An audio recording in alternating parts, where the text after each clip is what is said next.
नमस्कार विद्यार्थी मित्रांनो, मी पठाण इद्रिस स्वागत करतो तुमचं सर्वांचं MPSC वालामध्ये।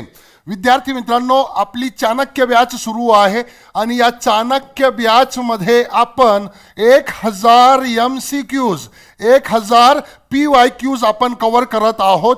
त्यामध्ये महाराष्ट्राशी संबंधित जो GK आणि GS आहे ते आपण या ठिकाणी करत आहोत। या श्रेणीमधला चाणक्य बॅचच्या या श्रेणीमधला आजचा हा जो लेक्चर आहे, आजचा हा तिसरा लेक्चर आहे। या अगोदरच्या 2 लेक्चरमध्ये आपण जिओग्राफी, महाराष्ट्राचा भूगोल या विषयावरती आपण 2 लेक्चर घेतलेले आहेत। त्यामध्ये 200 क्वेश्चन आपण या ठिकाणी कव्हर केलेले आहेत। ओके, ते लेक्चर जर तुम्ही बघितलं नसेल तर आपल्या चॅनलवरती MPSC वाला यूट्यूब चॅनलवरती या ठिकाणी जे आहेत चाणक्य बॅच नावाची जी प्लेलिस्ट आहे त्यामध्ये तुम्हाला ते 2 लेक्चर बघायला मिळेल। आजचा त्या श्रेणीमधला तिसरा लेक्चर आहे आणि आज आपण या ठिकाणी बघणार आहोत इतिहासावर आधारित 100 प्रश्न। इतिहासावर आधारित या ठिकाणी 100 क्वेश्चन या ठिकाणी आपण बघण्याचा प्रयत्न करणार आहोत। तर जास्त वेळ वाया न घालवता सुरू करूया आपण आजचा लेक्चर। बघूया पहिला प्रश्न काय आहे। पहिला प्रश्न आहे बघा, नेटिव्ह फिमेल स्कूलची स्थापना कोणी केली होती? ओके, नेटिव्ह फिमेल स्कूल याची स्थापना या ठिकाणी कोणी करण्यात आली होती? आपल्या महाराष्ट्रामध्ये कोणी केली होती? त्याचे उत्तर आहे मित्रांनो, महात्मा ज्योतिबा फुले। महात्मा ज्योतिराव फुले यांनी नेटिव्ह फिमेल स्कूलची स्थापना आपल्याकडे या ठिकाणी केली होती। परीक्षेमध्ये हे प्रश्न आपल्याला विचारले जाऊ शकतात। ओके, तर महात्मा ज्योतिबा फुले यांनी 1850 मध्ये 2 संस्थांची नोंदणी करून घेतली होती। त्यामध्ये एक होतं नेटिव्ह फिमेल स्कूल आणि त्याच्यानंतर महार आणि मांग इत्यादी लोकांस विद्या शिकवण्यासाठी ची मंडळी, अशा 2 संस्थेची त्यांनी नोंदणी करून घेतली होती। म्हणजेच नेटिव्ह फिमेल स्कूलची स्थापना महात्मा ज्योतिराव फुले यांनी केलेली आहे। या संस्थेच्या माध्यमातून फुलेंनी अनेक शाळा स्थापन केलेल्या आहे। सुरुवातीस या शाळांची जबाबदारी सावित्रीबाई फुले यांच्यावरती होती, आपण या ठिकाणी बघितलेलं आहे। कालांतराने पुढे ही जबाबदारी फातिमा शेख यांनी पार पाडलेली आहे। तर नेटिव्ह फिमेल स्कूल स्थापना कोणी केली? महात्मा ज्योतिबा फुले यांनी केलेली आहे। नेक्स्ट क्वेश्चन, महात्मा ज्योतिबा फुले यांनी लिहिलेला शेवटचा ग्रंथ कोणता? महात्मा ज्योतिबा फुले यांनी बरेच पुस्तकं या ठिकाणी लिहिलेले आहेत, तर त्यांनी सर्वात शेवटचा ग्रंथ कोणता लिहिलेला आहे? तुम्ही हे जर बघितलं, शेतकऱ्यांचे आसूड, सार्वजनिक सत्यधर्म, ब्राह्मणाचे कसब, इशारा, हे सगळे महात्मा ज्योतिबा फुले यांनी लिहिलेले पुस्तक आहे। यामध्ये सर्वात शेवटचा कोणता बुवा असं जर बघितलं तर सार्वजनिक सत्यधर्म हा सगळ्यात शेवटचा त्यांनी लिहिलेला ग्रंथ आहे। महात्मा ज्योतिबा फुले यांनी लिहिलेला सगळ्यात शेवटचा ग्रंथ सार्वजनिक सत्यधर्म या ठिकाणी आहे। सार्वजनिक सत्यधर्म बद्दल जर बोलायचं झालं तर सार्वजनिक सत्यधर्म पुस्तक या निबंधामध्ये मृत्यूनंतर प्रसिद्ध 1891 मध्ये प्रसिद्ध झालेला आहे। त्यांच्या मृत्यूनंतर फुले यांनी आपल्या समग्र विचारांचे सार असलेल्या विश्व कुटुंबवादाची सुसंगत मांडणी या ठिकाणी केलेली आपल्याला बघायला मिळेल। हा निबंध लिहित असताना त्यांना पक्षाघात झाला होता। अशा विकलांग अवस्थेमध्ये त्यांनी हा निबंध लिहून पूर्ण केला होता। हे लिहित असताना त्यांना या ठिकाणी जे आहेत पक्षाघात झाला होता, अशा अवस्थेमध्ये सुद्धा त्यांनी हे पुस्तक लिहून पूर्ण केलं होतं। नंतर त्यांच्या निधनानंतर 1891 ला हे प्रसिद्ध झालेलं आहे। म्हणजे त्यांनी लिहिलेलं हे सर्वात शेवटचं पुस्तक आहे निबंधाच्या स्वरूपामध्ये। या पुस्तकामध्ये स्वातंत्र्य, समता, बंधुभाव या मूलभूत मानवी मूल्यांच्या आधारावरती समाज रचना कशी असायला पाहिजे बुवा, हे आपल्या महात्मा ज्योतिबा फुले यांनी या पुस्तकामध्ये मांडलेलं आपल्याला बघायला मिळेल। या तत्वांच्या आधारावर अमेरिकन राज्यक्रांती, फ्रेंच राज्यक्रांती झाली होती। तीच तत्वे या पुस्तकामध्ये भारतीय समाज रचनेच्या संदर्भामध्ये मांडली गेलेली आपल्याला या ठिकाणी बघायला मिळेल। ओके, तशा पद्धतीचं हे सार्वजनिक सत्यधर्म आहे, मग आपल्या महात्मा ज्योतिबा फुले यांनी लिहिलेला सगळ्यात शेवटचा धर्मग्रंथ आहे। नेक्स्ट क्वेश्चन, महाराष्ट्राचे आद्य समाज सुधारक कोणाला म्हटले जाते? महाराष्ट्राचे आद्य समाज सुधारक कोणाला म्हटले जाते? तर महाराष्ट्राचे आद्य समाज सुधारक म्हटलं जातं महात्मा ज्योतिबा फुले यांना। कोणाला म्हटलं जातं? महात्मा ज्योतिबा फुले यांना म्हटलं जात असतं। ओके, केवळ कनिष्ठ जातीच्या धर्म श्रद्धामध्ये सुधारणा घडवून आणणे हे फुलेंचे उद्दिष्ट नव्हते, तर या जातीची उन्नती घडवून आणणे हा सुद्धा त्यांना या ठिकाणी यामध्ये सुद्धा त्यांचा रस होता। त्यावेळी बालविवाह, विधवा विवाह बंदी, अस्पृश्यता पालन, निरक्षरता, स्त्रिया व कनिष्ठ जातीचे शोषण आधी अनेक प्रथा समाजामध्ये होत्या. या प्रथामध्ये सुधारणा म्हणजे हे आपल्या समाजामध्ये या प्रथा जर आपण नष्ट केल्या तर समाज सुधरू शकतो बुवा, यासाठी त्यांनी हे काम केलेलं आपल्याला बघायला मिळेल. त्यांनी या सर्व प्रथा नष्ट करण्याचा प्रयत्न या ठिकाणी केलेला आपल्याला बघायला मिळेल. विधवा विवाहास प्रोत्साहन दिले त्यांनी. केशव वपन प्रथेस विरोध केला त्यांनी. केशव वपन प्रथेस विरोध केला, याच्यावर MPSCने प्रश्न सुद्धा विचारलेला आहे. बालविवाहास विरोध केला त्यांनी. अस्पृश्यांसाठीची शाळा त्यांनी सुरू केलेल्या आपल्याला बघायला मिळेल. या सर्व बाबीमुळे, या सर्व त्यांच्या कार्यामुळे त्यांना आपल्या महाराष्ट्राचे आद्य समाज सुधारक म्हटले जाते. तर महाराष्ट्राचे आद्य समाज सुधारक महात्मा ज्योतिबा फुले यांना म्हटले जाते. पुढे जाऊया आपण. महात्मा ज्योतिबा फुले व युवराज ड्यूक ऑफ कॅनॉट यांची भेट कोणत्या वर्षी झाली होती? महात्मा ज्योतिबा फुले आणि युवराज ड्यूक ऑफ कॅनॉट. युवराज म्हणजे कोणता युवराज? ब्रिटनचा युवराज. कुठला युवराज? ब्रिटनचा युवराज. तर यांची भेट कोणत्या वर्षी झाली होती? ओके, चला या ठिकाणी जे आहेत तर भेट कोणत्या वर्षी झाली होती हा महत्त्वाचा भाग आहे. 1887, 1888, 1889 की 1990? याचं उत्तर येईल 1888 मध्ये भेट झाली होती. नेमकं काय झालं या भेटीमध्ये? तर व्हिक्टोरिया राणीचा पुत्र होता युवराज ड्यूक ऑफ कॅनॉट. हे 1888 मध्ये भारत भेटीवरती आले होते. कधी आले होते? 1888 मध्ये. आणि त्यांना पुण्यामध्ये या ठिकाणी जे आहेत मानपत्र देऊन गौरवण्यात येणार होते. त्या कार्यक्रमामध्ये फुलेंनी भारतीय शेतकऱ्यांची दुरावस्था दाखवण्यासाठी शेतकऱ्यांच्या वेशात गेले होते व ड्यूक यांची भेट घेत शेतकऱ्यांच्या स्थितीविषयी जाणीव करून देणारे एक निवेदन या ठिकाणी दिले होते. ओके, शेतकऱ्यांची जी अवस्था आहे, दुरावस्था आहे इंग्रजांच्या काळामध्ये, ते दाखवण्याचा प्रयत्न या ठिकाणी फुलेंनी शेतकऱ्यांच्या वेशामध्ये जाऊन एक निवेदन दिलं होतं त्या युवराजला की तुमची सरकार इथे आहे आणि आमची अवस्था काय होत आहे, एक तर जावा सोडून आम्हाला. ओके, आम्ही आमचं करून घेतो काय आहे ते. बाल हत्या प्रतिबंधक गृहाची स्थापना कोणी केली? बाल हत्या प्रतिबंधक गृह याची स्थापना खालीलपैकी कोणी केलेली आहे? महर्षी धोंडो केशव कर्वे, पंडिता रमाबाई, गोपाळ गणेश आगरकर, महात्मा ज्योतिबा फुले. गोपाळ गणेश आगरकर, महात्मा ज्योतिबा फुले. ओके, आज मी हा व्हिडिओ रेकॉर्ड करत आहे. आज आहे 14 जुलै 2023 आणि आजच योगायोगाने गोपाळ गणेश आगरकर यांची जयंती आहे. ओके, परंतु या प्रश्नाचं उत्तर गोपाळ गणेश आगरकर नव्हे.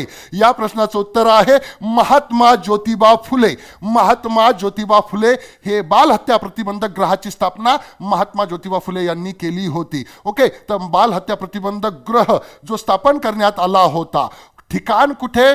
तर महात्मा ज्योतिबा फुले यांचे मित्र होते बघा, उस्मान शेख.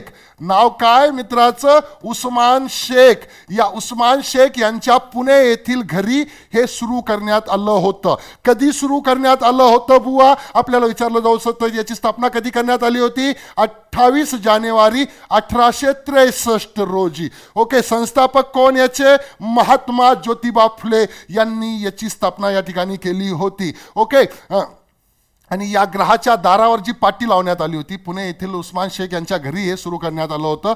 तर विद्वांनी येथे या सुरक्षित बाळंत व्हा, बघा अशी माहिती दिली होती. विद्वांनी येथे या सुरक्षित बाळंत व्हा, सर्व काही गुप्त ठेवण्यात येईल अशी पाटी त्या ठिकाणी लावण्यात आली होती. याचा उद्देश काय आहे बुवा? अनेकदा बाल विधवा या पुरुषांच्या वासनेस बळी पडत व त्यांना अनवरत संतती प्राप्त होत असे. अशा बालकांचे संरक्षण करण्यासाठी हे सुरू करण्यात आलं होतं. यासाठी सहकार्य कोणाकोणाचं मिळालं? लोकहितवादी न्यायमूर्ती रानडे, बाबा परमानंद, तुकाराम पडवळ, राघव भांडारकर, ओमिया शंकर अशा पद्धतीने या ठिकाणी जे आहेत तर त्यांना सहकार्य मिळालेलं आहे. याच प्रतिबंधक गृहातील काशीबाई, हेच बाल हत्या प्रतिबंधक ग्रह, याच प्रतिबंधक ग्रहातील काशीबाई या ब्राह्मण स्त्रीने जन्म दिलेल्या मुलाला यशवंत फुले यांनी, म्हणजे यशवंत फुलेंना, यशवंतला म्हणजे फुलेंनी या ठिकाणी दत्तक घेतले होते. तर हे सुद्धा या ठिकाणी लक्षात घ्यायचं. आपल्याला माहिती होतं की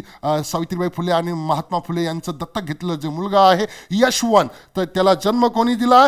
काशीबाईने दिला. हे दत्तक या ठिकाणी घेतलं होतं. पुढे जाऊया आपण. महात्मा फुले यांनी कोणते पुस्तक लिहिले नाही? खाली महात्मा फुले यांचे म्हणजे या ठिकाणी 4 पुस्तक दिलेले आहेत. यापैकी महात्मा फुले यांचं पुस्तक पुस्तक जे नाही ते आपल्याला या ठिकाणी सांगायचं आहे. गुलामगिरी आहे, शेतकऱ्याचा असूड आहे, ब्राह्मणाचे कसब सुद्धा आहे, म्हणजे जातीचा उच्छेद हा पुस्तक नाही महात्मा फुले यांनी लिहिलेलं. म्हणजे याचं उत्तर येईल पर्याय क्रमांक 2. ओके, तर बघा महात्मा फुले यांनी लिहिलेले सगळे पुस्तकं तुम्हाला या ठिकाणी बघायला मिळतील. ओके, त्यांनी एक नाटक लिहिलं होतं तृतीय रत्ने नावाचं, 1855 मध्ये ब्राह्मण लोकांनी कसे शूद्रांना फसवले याविषयी होतं तृतीय रत्न. त्यांनी पोवाडा लिहिला होता एक, शिवाजी महाराजांचा पोवाडा, छत्रपती शिवाजी महाराज यांच्यावर आधारित असणारा पोवाडा त्यांनी या ठिकाणी लिहिलं होतं आणि स्वतःच कुळवाडी भूषण ही उपमा या ठिकाणी दिली होती. त्यांचे काही ग्रंथ आहे. ब्राह्मणाची कसब 1869 मध्ये लिहिला होता, गुलामगिरी 1873 मध्ये लिहिला होता, अस्पृश्यांची कैफियत 1883 मध्ये या ठिकाणी लिहिला होता. त्याच्यानंतर शेतकऱ्यांचा असूड जुलै 1883 मध्ये त्यांनी या ठिकाणी लिहिला होता. या व्यतिरिक्त इशारा या ठिकाणी हा एक पुस्तक त्यांनी लिहिलेला आहे. या व्यतिरिक्त आपण अगोदर बघितलं सार्वजनिक सत्यधर्म, त्यांच्या निधनानंतर या ठिकाणी जे आहे तर प्रकाशित झालेलं आहे सार्वजनिक सत्यधर्म. तर हे त्यांचे काही महत्त्वाचे पुस्तकं या ठिकाणी आपल्याला बघायला मिळेल. ओके, पुढे जाऊया आपण. आधुनिक भारतातील स्त्री शिक्षणाचे जनक कोणाला म्हटले जाते? आधुनिक भारतातील स्त्री शिक्षणाचे जनक खालीलपैकी कोणाला म्हटलं जातं? सावित्रीबाई फुले, वीरा शिंदे, लोकमान्य टिळक आणि महात्मा ज्योतिबा फुले. कोणाला म्हटलं जातंय बुवा? आधुनिक भारतातील स्त्री शिक्षणाचे जनक. तर आधुनिक भारतातील स्त्री शिक्षणाचे जनक, आता या ठिकाणी तुमची जमलिंग होईल सावित्रीबाई फुले की महात्मा ज्योतिबा फुले, सावित्रीबाई फुले की महात्मा ज्योतिबा फुले. ओके, सावित्रीबाई फुलेंनी या ठिकाणी शिकवलेलं आहे मुलींना, स्त्रियांची पहिली शाळा. ओके, परंतु ती स्थापन कोणी केली? महात्मा ज्योतिबा फुले यांनी केलेली आहे आणि त्यांनी सावित्रीबाई फुले यांना शिकवलेलं आहे आणि सावित्रीबाई फुले यांना शिकवण्यासाठी प्रवृत्त केलेलं आहे. मग यांनी जाऊन मुलींना या ठिकाणी शिकवलेलं आहे. म्हणजे स्त्री शिक्षणाचे जनक, आधुनिक भारतातील स्त्री शिक्षणाचे जनक महात्मा ज्योतिबा फुले यांना मानलं जातं. हे या ठिकाणी लक्षात ठेवायचं आहे, कारण पारंपरिक भारतीय समाजामध्ये स्त्री शिक्षणास बंदी होती. आपला जो पारंपरिक भारतीय समाज होता, स्त्री शिक्षणाचं बंदी होती. मुलींचं वय लहान वयातच, मुलींचं वय बालवयातच, मुलींचं विवाह बालवयातच केलं जात होतं आणि मुलींसाठी मूल आणि चूल हे होतं आपल्याकडे. त्यांनी जे आहे तर फक्त मुलं पैदा करायचे आहे आणि चुलीवर स्वयंपाक करायचा आहे, याच्या पलीकडे दुसरं काहीच नव्हतं. ओके, अशा वेळेस समाजामध्ये एक या ठिकाणी जे आहे तर महात्मा फुले यांनी जे आहे तर मुलींना शाळेमध्ये प्रवेश देण्यासाठी या ठिकाणी जे आहे तर मुलींसाठी शाळा सुरू केलेल्या या ठिकाणी आपल्याला बघायला मिळेल. मग मुलींना शिकवण्यासाठी त्या काळामध्ये एकही शिक्षक भेटत नव्हता मुलींना शिकवण्यासाठी. त्याच्यामुळे त्यांनी काय केलंय, आपल्या पत्नी सावित्रीबाई फुले यांना प्रशिक्षित केलं आणि त्यांनी ते शिकवायला सुरुवात केलेलं आपल्याला या ठिकाणी बघायला मिळेल. फुले दाम्पत्यास सनातनी लोकांनी प्रचंड विरोध केला त्या काळामध्ये, तथापि या दाम्पत्याने आपले आदर्श कार्य चालूच ठेवले. म्हणून आधुनिक भारतातील स्त्री शिक्षणाचे जनक महात्मा फुले यांना मानलं जातात. त्यांनी एकूण 18 शाळा काढलेल्या आहेत मुलींसाठी. फुले दाम्पत्या शैक्षणिक कार्यासाठी विष्णुपंत वामराव खराडकर, राणूताई क्षीरसागर, फातिमा शेख यांनी शिक्षक म्हणून सहकार्य केले आहे नंतरच्या काळामध्ये. परंतु सुरुवातीला सावित्रीबाई फुले यांनीच या ठिकाणी शिक्षक म्हणून काम केलेलं आपल्याला बघायला मिळेल. पुढे जाऊया आपण. ज्योतिबा फुले, महात्मा ज्योतिबा फुले किंवा ज्योतिबा फुले यांना महात्मा ही पदवी कोणी दिली बुवा? महात्मा ही पदवी कोणी दिली ज्योतिबा फुले यांना? मुंबईचे नागरिक, ब्रिटिश सरकार, पुण्याची जनता, साताऱ्याची जनता, सातारकर जनता या ठिकाणी ते कोणी दिलेलं आहे? त्याचं उत्तर जर या ठिकाणी आपल्याला माहिती करून घ्यायचं असेल, त्याचं उत्तर आहे मुंबईचे नागरिक. मुंबईच्या नागरिकांनी ज्योतिबा फुले यांना महात्मा ही पदवी दिली आणि तेव्हापासून झाले महात्मा ज्योतिराव फुले. महात्मा ज्योतिराव फुले तेव्हापासून झालेले आपल्याला या ठिकाणी बघायला मिळेल. तर महात्मा ही उपाधी जी देण्यात आलेली आहे, ही उपाधी या ठिकाणी जी आहे तर कधी देण्यात आली? 11 मे 1888. 11 मे 1888. कोठे देण्यात आली? मांडवी कोळीवाडा हॉल, मुंबई. मांडवी कोळीवाडा हॉल, मुंबईमध्ये. उपस्थिती किसान कामगार, दुकानदार, कारखानदार इत्यादी लोक त्या ठिकाणी उपस्थित होते आणि त्यांनी जे आहे तर आपल्या महात्मा फुलेंना या ठिकाणी जे आहे तो महात्माची उपाधी दिलेली आहे. कारण काय आहे, का दिलं बुवा? समाज सुधारणेचे क्रांतिकारी परिवर्तन घडून आणल्याबद्दल त्यांचा कार्याचा गौरव करण्यासाठी या ठिकाणी जे आहेत तर त्यांना ही उपाधी देण्यात आलेली आहे. कोणाकडून? मुंबई शहराच्या नागरिकाकडून. त्याच्यामुळे हे या ठिकाणी लक्षात ठेवायचं आहे. पुढे जाऊया आपण. ओके, 1902 मध्ये सरकारी नोकऱ्यामध्ये मागासवर्गीयांसाठी जागा राखून ठेवण्याचा क्रांतिकारी निर्णय कोणी घेतला? 1902 मध्ये सरकारी नोकऱ्यामध्ये मागासवर्गीयांसाठी जागा राखून ठेवण्याचा क्रांतिकारी निर्णय कोणी घेतलाय? Doctor Babasaheb Ambedkar, Mahatma Gandhi, R.D. कर्वे, छत्रपती शाहू महाराज. ज्यांनी घेतला त्यांना आरक्षणाचे जनक असं म्हटलं जातंय. ओके, त्याचं उत्तर आहे छत्रपती शाहू महाराज यांनी जे आहे सरकारी नोकऱ्यामध्ये मागासवर्गीयांसाठी जागा राखीव ठेवण्याचा क्रांतिकारी निर्णय या ठिकाणी घेतला. म्हणजे आरक्षणाला सुरुवात केली बुवा. म्हणून छत्रपती शाहू महाराज, कोल्हापूर संस्थानचे छत्रपती शाहू महाराज यांना आरक्षणाचे जनक असं या ठिकाणी म्हटलं जातंय. ओके, नोकऱ्यात मागासवर्गीयांसाठी राखीव जागा ओके कधी जाहीर झाल्या? त्या 26 जुलै 1902. 26 जुलै 1902 निर्णय कोणी घेतला? राजश्री शाहू महाराज, कोल्हापूर संस्थानचे छत्रपती राजश्री शाहू महाराज. आरक्षण आहे हा मागासवर्गीय संस्थानातील सरकारी नोकरीमध्ये 50% आरक्षणाचा या ठिकाणी त्यांनी निर्णय घेतला होता. मागासवर्गीयांसाठी संस्थानातील म्हणजे कोल्हापूर संस्थानामधील ज्या सरकारी नोकऱ्या राहणार आहे त्या सरकारी नोकऱ्यामध्ये 50% आरक्षण या ठिकाणी दिली आहे. शाहू चरित्रकार धनंजय कीर नवीन युगाच्या आगमनाची घोषणा करणारा अग्रदूत असं शाहू चरित्रकार धनंजय कीर यांनी छत्रपती शाहू महाराजांना म्हटलेलं आहे. नवीन युगाच्या आगमनाची घोषणा करणारा अग्रदूत. त्यांच्यावर टीका सुद्धा करण्यात आली होती. नेटिव्ह ओपिनियन, प्रेक्षक, केसरी, कल्पतरू वृत्तपत्रांनी या निर्णयावरती टीका केली होती त्या काळामध्ये. ओके, तशा पद्धतीने हा एक महत्वाचा भाग या ठिकाणी आहे. पुढे जाऊया आपण. राजश्री छत्रपती शाहू महाराजांनी काढलेले पहिले वसतिगृह कोणते होते? राजश्री शाहू महाराजांनी काढलेले पहिले वसतिगृह या ठिकाणी कोणते होते? Miss Clark boarding, Muslim boarding, Lingayat boarding, Maratha boarding. त्यांनी सुरू केलेलं पहिलं वसतिगृह कोणतं होतं बुवा? हे आपल्याला या ठिकाणी माहिती असणं गरजेचं आहे. Miss Clark boarding, Muslim boarding, Lingayat boarding, Maratha boarding. याचं उत्तर आहे मराठा बोर्डिंग. उत्तर कोणतं आहे? मराठा बोर्डिंग या ठिकाणी लक्षात ठेवायचं आहे. ज्याला नाव देण्यात आलं होतं व्हिक्टोरिया मराठा बोर्डिंग. नाव काय देण्यात आलं होतं? Victoria Maratha boarding. 1896 मध्ये पडलेल्या दुष्काळामुळे सर्व जाती धर्मातील विद्यार्थ्यांसाठी कोल्हापूर संस्थानामध्ये एक वसतिगृह सुरू करण्यात आलं होतं. ओके, त्याला नाव व्हिक्टोरिया मराठा बोर्डिंग या ठिकाणी देण्यात आलं होतं. परंतु येथे वरिष्ठ कनिष्ठ जाती भेदामुळे फक्त ब्राह्मण मुलेच उरले. त्यामुळे शाहू महाराजांनी विविध जाती धर्मासाठी स्वतंत्र वसतिगृह कोल्हापुरामध्ये सुरू केलेली आपल्याला बघायला मिळेल. ओके, चला पुढे जाऊया आपण. राजश्री शाहू महाराजांनी छात्र जगद्गुरू या पदावरती सर्वप्रथम कोणाची नेमणूक केली होती? छात्र जगद्गुरू हे एक पद या ठिकाणी निर्माण करण्यात आलं होतं आणि या पदावरती सर्वप्रथम कोणाची नियुक्ती केली होती? राजश्री शाहू महाराजांनी. गंगाधर कांबळे, सदाशिव लक्ष्मण पाटील, नारायण भटजी, दत्तोबा साळवी. ओके, तर कोणाची नियुक्ती केली होती? सदाशिव लक्ष्मण पाटील. हे याचं उत्तर या ठिकाणी येईल. आन्सर सदाशिव लक्ष्मण पाटील यांची नियुक्ती या ठिकाणी करण्यात आली होती. ओके, बघूया आपण काय आहे. पारंपरिक भिक्षुकशाहीच्या वर्चस्वाला शह देण्यासाठी आपल्या राजश्री छत्रपती शाहू महाराजांनी कोल्हापुरामध्ये ब्राह्मणेतर पुरोहितांची निर्मिती करण्यासाठी श्री शिवाजी वैदिक स्कूलची स्थापना केली होती. ओके, म्हणजे ब्राह्मणेतर सुद्धा पुरोहित असायला पाहिजे बुवा.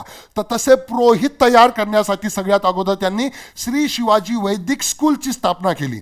मराठ्यांसाठी स्वतंत्र छात्र जगद्गुरू पद निर्माण केलं त्यांनी आणि त्या पदावरती सर्वप्रथम सदाशिवराव पाटील बेनाडीकर या उच्च विद्याविभूषित तरुणाला नेमण्यात आलं होतं 1920 मध्ये. धार्मिक व सामाजिक क्षेत्रात हा एक अभिनव प्रयोग होता. त्या काळामध्ये एक अभिनव प्रयोग या ठिकाणी आपल्याला बघायला मिळेल. ओके, पुढे जाऊया आपण.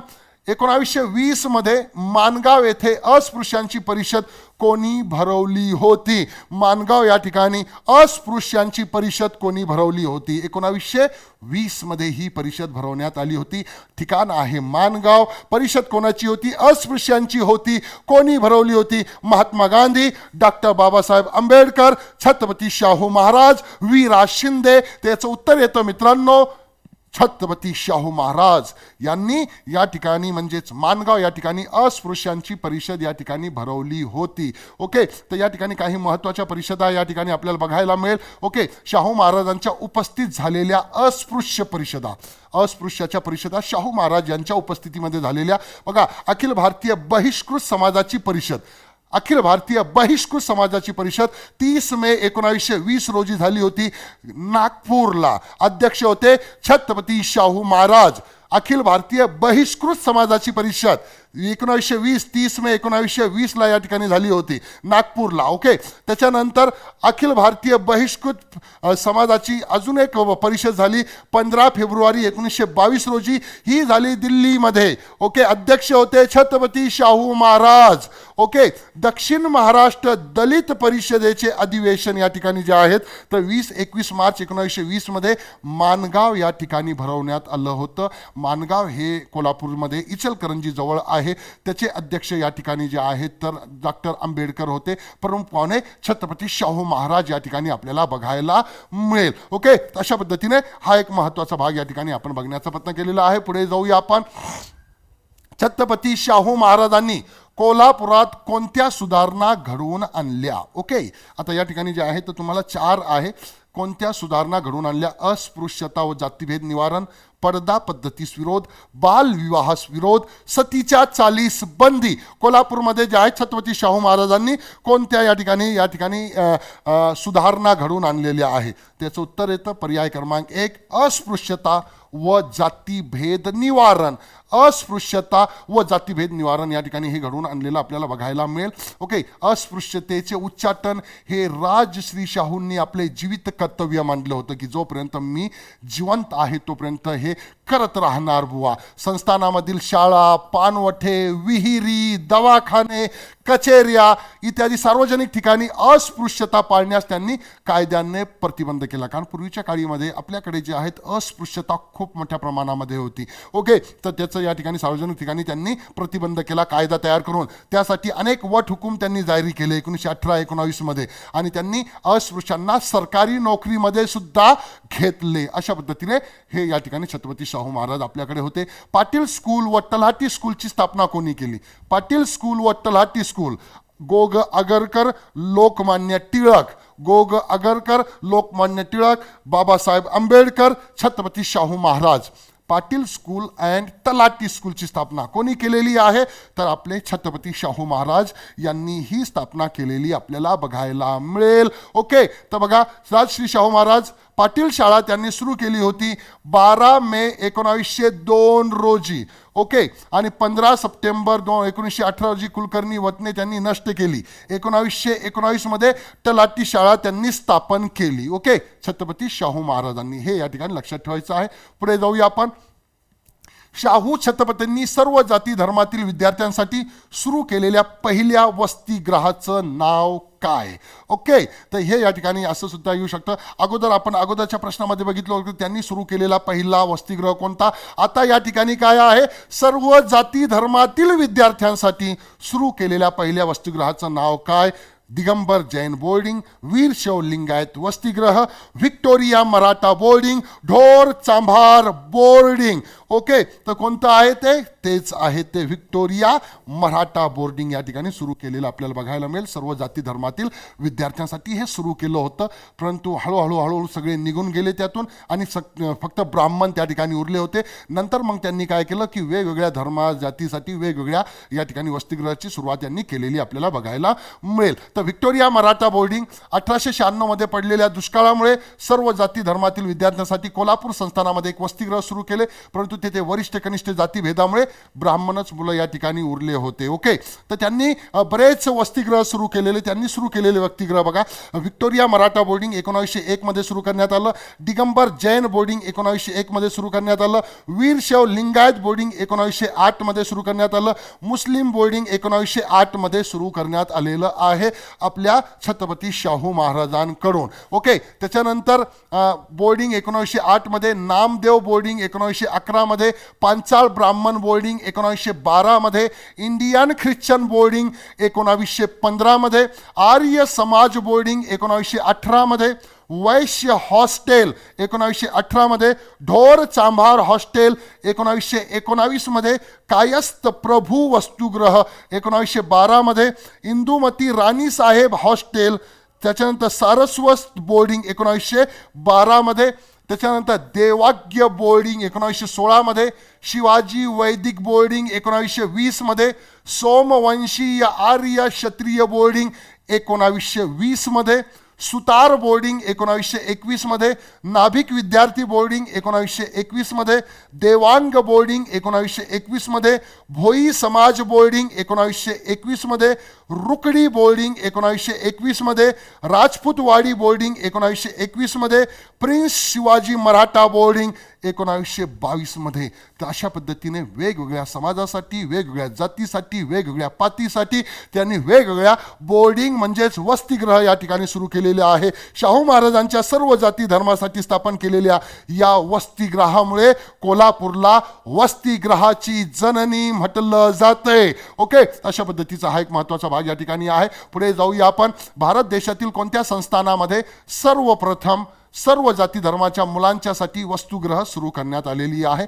त्याचं उत्तर साहजिकच येईल, कोल्हापूर. कोणतं संस्थान? कोल्हापूर संस्थान या ठिकाणी येईल. भारत देशामध्ये आहे हा, महाराष्ट्राच नव्हे, भारत देशामध्ये या ठिकाणी आहे हे, की खेड्यापाड्यातील मुलांना उच्च शिक्षणाची सुविधा मिळावी म्हणून छत्रपती शाहू महाराजांनी कोल्हापुरामध्ये मराठा, जैन, लिंगायत, मुस्लिम, सुतार, नाभिक, महार, चांभार, ढोर इत्यादी जाती जमातीसाठी वसतिगृह स्थापन केलेली आपल्याला बघायला मिळेल. तशा पद्धतीचं हे या ठिकाणी लक्षात ठेवायचं आहे. कोल्हापूर संस्थान 1911 मध्ये कोल्हापूर येथे सत्यशोधक समाजाची शाखा स्थापन करून छत्रपती शाहू महाराज यांना त्याचे अध्यक्ष नियुक्त केले. 1911 मध्ये सत्यशोधक समाज जो आहे त्याची शाखा स्थापन केली होती छत्रपती शाहू महाराजांनी. ओके, कुठे? कोल्हापूरमध्ये. ओके, त्या शाखेचे अध्यक्ष कोणाला करण्यात आलं? भास्करराव जाधव, अण्णासाहेब लठ्ठे, हरिभाऊ चव्हाण, मग डोंगरे. तर हे कोल्हापूरमध्ये 1911 मध्ये सत्यशोधक समाजाची शाखा स्थापन केली आणि अध्यक्षपदी भास्करराव जाधव यांची नियुक्ती या ठिकाणी करण्यात आलेली आपल्याला बघायला मिळेल छत्रपती शाहू महाराजांकडून. ओके, तर कोल्हापूर संस्थानामध्ये सत्यशोधक समाजाची स्थापना, कोल्हापूर संस्थानामध्ये सत्यशोधक समाजाची स्थापना कधी करण्यात आली? 11 जानेवारी 1911 रोजी करण्यात आली. कधी करण्यात आली? 11 जानेवारी 1911 रोजी. ओके, पुढाकार कोणी घेतलाय? छत्रपती शाहू महाराजांनी पुढाकार घेतलाय सत्यशोधक समाजाची स्थापना करण्यासाठी, शाखा स्थापन करण्यासाठी. अध्यक्ष कोणाला करण्यात आलंय बुवा? भास्करराव जाधव यांना अध्यक्ष करण्यात आलं आणि उपाध्यक्ष कोणाला केलं होतं? अण्णासाहेब लठ्ठे. अण्णासाहेब लठ्ठे यांना उपाध्यक्ष करण्यात आलं. सदस्य कोण कोण होते? रामचंद्र जाधव, केशवराव ठाकरे, मुकुंदराव पाटील, दिनकरराव जवळकर, माधवराव बागल, केशवराव जेथे, केशवराव विचारी हे या ठिकाणी सदस्य होते. आणि याचं कार्य काय होतं? या शाखेने अनेक विवाह, धार्मिक विधी सत्यशोधक पद्धतीने घडवून आणले. 1913 मध्ये सत्यशोधक समाज शाळा सुरू करण्यात आली कोल्हापूर संस्थानामध्ये. सत्यशोधकी जलसे, तमाशांना उत्तेजन देण्यात आले. 1912 मध्ये बाबूराव यादव या मराठ्याकडून ब्राह्मणेतरांची पहिली श्रावणी वेदोक्त पद्धतीने या ठिकाणी करण्यात आली. एप्रिल 1911 मध्ये रामय्या वारू व डॉक्टर संतू लाड यांनी पुणे येथे सत्यशोधक समाजाची पहिली परिषद घेतली होती आणि दुसरी 1912 मध्ये नाशिक या ठिकाणी झालेली आपल्याला बघायला मिळेल. तर हे या ठिकाणी लक्षात ठेवायचं आहे. पुढे जाऊया आपण. शिका, संघर्ष करा व संघटित व्हा हे कोणाचे ब्रीद वाक्य होते? शिका, संघटित व्हा आणि शिका, संघर्ष करा आणि संघटित व्हा हे कोणाचे ब्रीद वाक्य होते? दीनबंधू, सिद्धार्थ एज्युकेशन सोसायटी, समता संघ, बहिष्कृत बहिष्कृत हितकारिणी सभा. तर हे कोणाचं ब्रीद वाक्य होतं? ओके, कोणत्या संस्थेचं ब्रीद वाक्य होतं बुवा? त्याचं उत्तर येईल बहिष्कृत हितकारिणी सभा. बहिष्कृत हितकारिणी सभाचे हे ब्रीद वाक्य या ठिकाणी होते. लोकजागृतीचे कार्य चालू असताना स्वतःचे अर्धवट राहिलेले शिक्षण पूर्ण करण्याकरता ते मुख्यतः आपले स्नेही नवल भंथेना आणि छत्रपती शाहू महाराज यांच्या मदतीने इंग्लंडला या ठिकाणी गेले होते. त्यांनी लंडन विद्यापीठाची DSc ही दुर्लभ पदवी 1923 साली संपादन केली. ते बॅरिस्टरही झाले. मायदेशी प्रताप मुंबईमध्ये त्यांनी वकिली सुरू केली. सरकारी विधी विद्यालयामध्ये त्यांनी 1924 मध्ये बहिष्कृत हितकारिणी ही संस्था स्थापन केली होती. ओके, बहिष्कृत हितकारिणी संस्था या ठिकाणी सुरू केली होती आणि ही जी आहेत शिकवा, चितवा व संघटित करा या संस्थेचे ब्रीद वाक्य या ठिकाणी होते. ओके, तर अशा पद्धतीने जे आहेत तर हे एक महत्त्वाचा भाग या ठिकाणी आपल्याला बघायला मिळेल. बंदिस्त वर्ग म्हणजे जात होय ही व्याख्या कोणी केली? बंदिस्त वर्ग म्हणजे जात होय ही व्याख्या कोणी केली? महात्मा गांधी, महात्मा फुले, सावरकर, आंबेडकर. ओके, कोणी केली ही? बंदिस्त वर्ग म्हणजे जात, जात म्हणजे बंदिस्त वर्ग, बंदिस्त केलेला आहे त्याला जात असं व्याख्या कोणी केली? तर ही व्याख्या केलेली आहे डॉक्टर बाबासाहेब आंबेडकर यांनी. डॉक्टर बाबासाहेब आंबेडकर जातीची व्याख्या केलेली आहे. बंदिस्त वर्ग म्हणजे जात. ओके, डॉक्टर आंबेडकरांनी जातीचे निर्मूलन या आपल्या ग्रंथामध्ये, कोणत्या ग्रंथामध्ये त्यांनी हे केलेलं आहे? जातीचे निर्मूलन नावाचं ग्रंथ त्यांचं होतं. या ग्रंथामध्ये त्यांनी बंदिस्त वर्ग म्हणजे जात ही अशी जातीची व्याख्या केली होती. त्याच्यामुळे डॉक्टर बाबासाहेब आंबेडकर याचं उत्तर या ठिकाणी येईल. पुढे जाऊया आपण. डॉक्टर बाबासाहेब आंबेडकरांना कोणत्या विद्यापीठाने PhD प्रदान केलेली आहे? PhD म्हणून डॉक्टर जे लागलेलं आहे डॉक्टर बाबासाहेब आंबेडकरांच्या अगोदर PhD. ओके, तर कोणत्या विद्यापीठाने? London school of economics, Boston विद्यापीठ, कोलंबिया विद्यापीठ, केम्ब्रिज विद्यापीठ. तर हे जे आहे तर आंतरराष्ट्रीय लेवलचे विद्यापीठ आहे. यापैकी कोणत्या विद्यापीठाने डॉक्टर बाबासाहेब आंबेडकरांना PhD प्रदान केली? त्याचं उत्तर आहे कोलंबिया विद्यापीठ. या विद्यापीठाने डॉक्टर बाबासाहेब आंबेडकर यांना PhD या ठिकाणी प्रदान केलेली आपल्याला बघायला मिळेल. त्यामध्ये आपण जर डॉक्टर बाबासाहेब आंबेडकर यांचं जर आपण एज्युकेशन बघितलं, शिक्षण बघितलं या ठिकाणी, तर प्राथमिक शिक्षण त्यांचं रत्नागिरीला झालेलं आहे. माध्यमिक शिक्षण ॲग्रिकल्चर स्कूल सातारा 1896 मध्ये त्यांचं झालेलं आहे.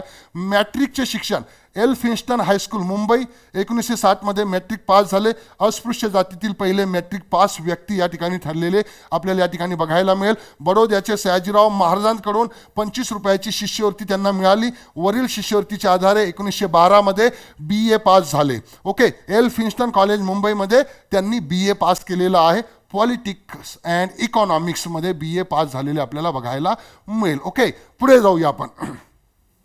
बहिष्कृत हितकारिणी सभा या संस्थेची स्थापना कोणी केली होती? वी रा शिंदे, राजश्री शाहू महाराज, डॉक्टर BR आंबेडकर, महात्मा फुले. कोणी या ठिकाणी स्थापना केली होती? ओके, बहिष्कृत हितकारिणी सभाची स्थापना डॉक्टर BR आंबेडकर म्हणजे डॉक्टर बाबासाहेब आंबेडकर यांनी केली होती. ओके, बहिष्कृत हितकारिणी सभा.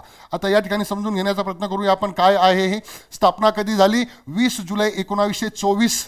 20 जुलै 1924. ब्रीद वाक्य शिका, संघटित व्हा आणि संघर्ष करा. अगोदरच्या प्रश्नामध्ये सुद्धा आपण कव्हर केलेलं आहे. ठराव मार्च 1924 मध्ये दामोदर ठाकरसी सभागृहामध्ये याचा ठराव झाला की या पद्धतीने सभा स्थापन करायची म्हणून. अध्यक्ष होते सर चिमनलाल सेटलवाड, उपाध्यक्ष होते मेयर नसीम, कार्यवाहक होते सीताराम सिवनकर, कोषाध्यक्ष होते निवृत्ती तुलसीदास जाधव, कार्यकारी मंडळाचे अध्यक्ष होते डॉक्टर बाबासाहेब आंबेडकर स्वतः. कनिष्ठ जाती लोकांमध्ये शिक्षणाचा प्रसार व्हावा व त्यांची सामाजिक आर्थिक स्थिती सुधारावी यासाठी बहिष्कृत हितकारिणी सभेची स्थापना या ठिकाणी करण्यात आलेली आहे. यामध्ये मोफत सुविधा दिल्या जात होत्या. सरस्वती विलास नावाचे मासिक व एक मोफत वाचनालय सुरू करण्यात आले. अनुदान सभेतर्फे सोलापूर येथे 1925 मध्ये वसतिगृह सुरू करण्यात आले. सोलापूर नगरपालिकेकडून 40,000चे अनुदान मिळवून देण्यात आले होते. अशा पद्धतीने बहिष्कृत हितकारिणी सभेची स्थापना कोणी केली? व तर डॉक्टर बाबासाहेब आंबेडकर यांनी केलेली आपल्याला या ठिकाणी बघायला मिळेल. कधी झाली? 1924 ही तारीख लक्षात ठेवायची आहे. ओके, आणि त्याचं ब्रीद वाक्य काय होतं? शिका, संघटित व्हा आणि संघर्ष करा. ओके, डॉक्टर बाबासाहेब आंबेडकर यांनी मनुस्मृतीचे दहन, ही एक महत्त्वाची घटना आहे आपल्या इतिहासामधली. ओके, डॉक्टर बाबासाहेब आंबेडकर यांनी मनुस्मृतीचे दहन कोठे केले? नाशिक, रत्नागिरी, महाड, मुंबई. नाशिक, रत्नागिरी, महाड, मुंबई. कोठे केलंय? ओके, त्याचं उत्तर येईल महाड. महाड या ठिकाणी जे आहे डॉक्टर बाबासाहेब आंबेडकर यांनी मनुस्मृतीचे दहन केलेलं आपल्याला बघायला मिळेल. एक महत्त्वाची घटना आहे ही. ओके, तर बघा या ठिकाणी जे आहे तर मनुस्मृतीचे दहन या ठिकाणी करण्यात आलेलं आहे. ठिकाण काय आहे? महाड. ओके, 25 डिसेंबर 1927. तारीख काय आहे? 25 डिसेंबर 1927 रोजी मनुस्मृतीचे दहन या ठिकाणी करण्यात आलेलं आपल्याला बघायला मिळेल. मनुस्मृती दहन दिवस 25 डिसेंबर हा दिवस मनुस्मृती दहन दिवस म्हणून घोषित करण्यात आला होता. सहकारी कोण होते? तर ग नि सहस्रबुद्धे यांच्या हस्ते मनुस्मृतीचे दहन करण्यात आलं. कारण काय? मनुस्मृतीने कनिष्ठ जातीवर अनेक बंधने लादल्या होत्या, तर उच्च जातींना अनेक अधिकार दिले होते. मनुस्मृती नावाचा जो ग्रंथ आहे, या ग्रंथामध्ये कनिष्ठ जातीतील लोकांना या ठिकाणी जे आहेत तर अनेक बंधने लावण्यात आली होती आणि उच्च जातीच्या लोकांना अनेक अधिकार या ठिकाणी देण्यात आली होती. म्हणजेच समाजामध्ये विषमता तयार केली होती. हे जे मनुस्मृती ग्रंथ आहे, या ग्रंथाचे लेखन 2000 वर्षापूर्वी मनु ऋषीने लिहिले होते. 2000 वर्षापूर्वी मनु ऋषीने लिहिले होते. या सर्व प्रकारच्या विषमता व शोषण नष्ट करण्यासाठी मनुस्मृतीचे दहन या ठिकाणी जाहीरपणे करण्यात आले होते डॉक्टर बाबासाहेब आंबेडकर यांच्याकडून. महाड. ओके, कुठे? महाड या ठिकाणी 25 डिसेंबर 1927 रोजी. सन 1930 साली नाशिक येथील काळाराम मंदिरामध्ये अस्पृश्यांना प्रवेश देण्यासाठी कोणी सत्याग्रह केला होता? ओके, काळाराम मंदिर प्रवेश ही एक महत्त्वाची घटना आहे आपल्या इतिहासामधली. ओके, तर त्या ठिकाणी जे आहेत तर कोणी या ठिकाणी जे आहेत तर मंदिरामध्ये प्रवेश देण्यासाठी कोणी सत्याग्रह केला होता? तर याचं उत्तर या ठिकाणी येईल मित्रांनो. काय येईल याचं उत्तर? याचं उत्तर या ठिकाणी येणार आहे okay, doctor Babasaheb Ambedkar. Doctor Babasaheb Ambedkar या ठिकाणी याचं उत्तर या ठिकाणी येईल. ओके, काळाराम मंदिर प्रवेश सत्याग्रह. ओके, याची सुरुवात कधी करण्यात आली? तर 3 मार्च 1930.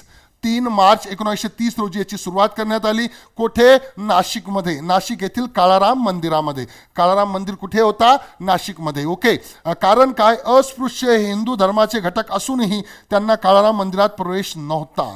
कारण काय होतं की अस्पृश्य जे समाजातील लोक होते ते हिंदू तर होते, परंतु त्यांना मंदिरामध्ये प्रवेश वर्ज्य होता. तर त्यासाठी या ठिकाणी सत्याग्रह या ठिकाणी करण्यात आलेला आपल्याला बघायला मिळेल. सत्याग्रहामधून माघार कधी झाली? 1934 मध्ये आंबेडकरांच्या आदेशाने सत्याग्रह मागे घेण्यात आला. यामध्ये सहभागी कोण कोण होते? डॉक्टर बाबासाहेब आंबेडकर, अमृत रणखांबे, भाऊराव गायकवाड, पतित पावनदास, केशव देवरे, शंकरराव बर्वे. ओके, आणि यामध्ये जवळपास दलित जातीच्या स्त्रियांचा सहभाग, दलितांचा, जातीपातीतील लोकांचा, स्त्रियांचा सहभाग मोठ्या प्रमाणामध्ये आपल्याला या ठिकाणी बघायला मिळेल. संयुक्त मजूर पक्षाची स्थापना कोणी केली? याला संयुक्त म्हणू शकता तुम्ही किंवा स्वतंत्र सुद्धा म्हणू शकता. स्वतंत्र मजूर पक्ष किंवा संयुक्त मजूर पक्षाची स्थापना कोणाद्वारे करण्यात आलेली आहे? तर संयुक्त मजूर पक्षाची स्थापना डॉक्टर बाबासाहेब आंबेडकर यांनी केलेली आपल्याला या ठिकाणी बघायला मिळेल. ओके, तर डॉक्टर बाबासाहेब आंबेडकर यांचे राजकीय कार्य जर आपण या ठिकाणी बघितले तर त्यांनी गोलमेज परिषदेला बऱ्याच वेळेस या ठिकाणी जे आहेत उपस्थिती होती. अस्पृश्यांना कोणतेही राजकीय हक्क नाहीत याची डॉक्टर आंबेडकरांना पूर्ण जाणीव होती. त्यामुळे 1930 ते 32 मध्ये लंडन येथे भरलेल्या गोलमेज परिषदेमध्ये ते उपस्थित राहिले होते. सर्व दलित वर्गाच्या मूलभूत हक्कांचा एक जाहीरनामा त्यांनी तयार केला आणि अल्पसंख्याकांसाठी नेमलेल्या समितीसमोर त्यांनी तो सादर केला होता. या जाहीरनाम्यामध्ये अस्पृश्यांसाठी स्वतंत्र मतदारसंघाची मागणी त्यांनी केली होती. अस्पृश्यांसाठी स्वतंत्र मतदारसंघाची मागणी त्यांनी केली होती. हा जाहीरनामा ब्रिटिश सरकारने मान्य सुद्धा केला होता. डॉक्टर आंबेडकर तिन्ही गोलमेज परिषदेला हजर होते. त्याच्यानंतर त्यांनी स्वतंत्र मजूर पक्षाची स्थापना केली. अस्पृश्य वर्गाची स्वतंत्र राजकीय ओळख, अस्पृश्य वर्गांची स्वतंत्र राजकीय ओळख किंवा अस्मिता प्रस्थापित करण्यासाठी 1936 मध्ये या ठिकाणी जे आहे तर या पक्षाची स्थापना केली आपल्या डॉक्टर बाबासाहेब आंबेडकर यांनी. 1937च्या मुंबई विधिमंडळाच्या निवडणुकीस मध्ये सहभाग घेण्यात आला आणि 17 पैकी 15 उमेदवार निवडून सुद्धा या ठिकाणी आणले होते. जनता वृत्तपत्र या पक्षाचे मुखपत्र होते. ओके, स्वतंत्र मजूर पक्षाचे मुखपत्र कोणते वृत्तपत्र होते असे प्रश्न विचारलं जाऊ शकतं.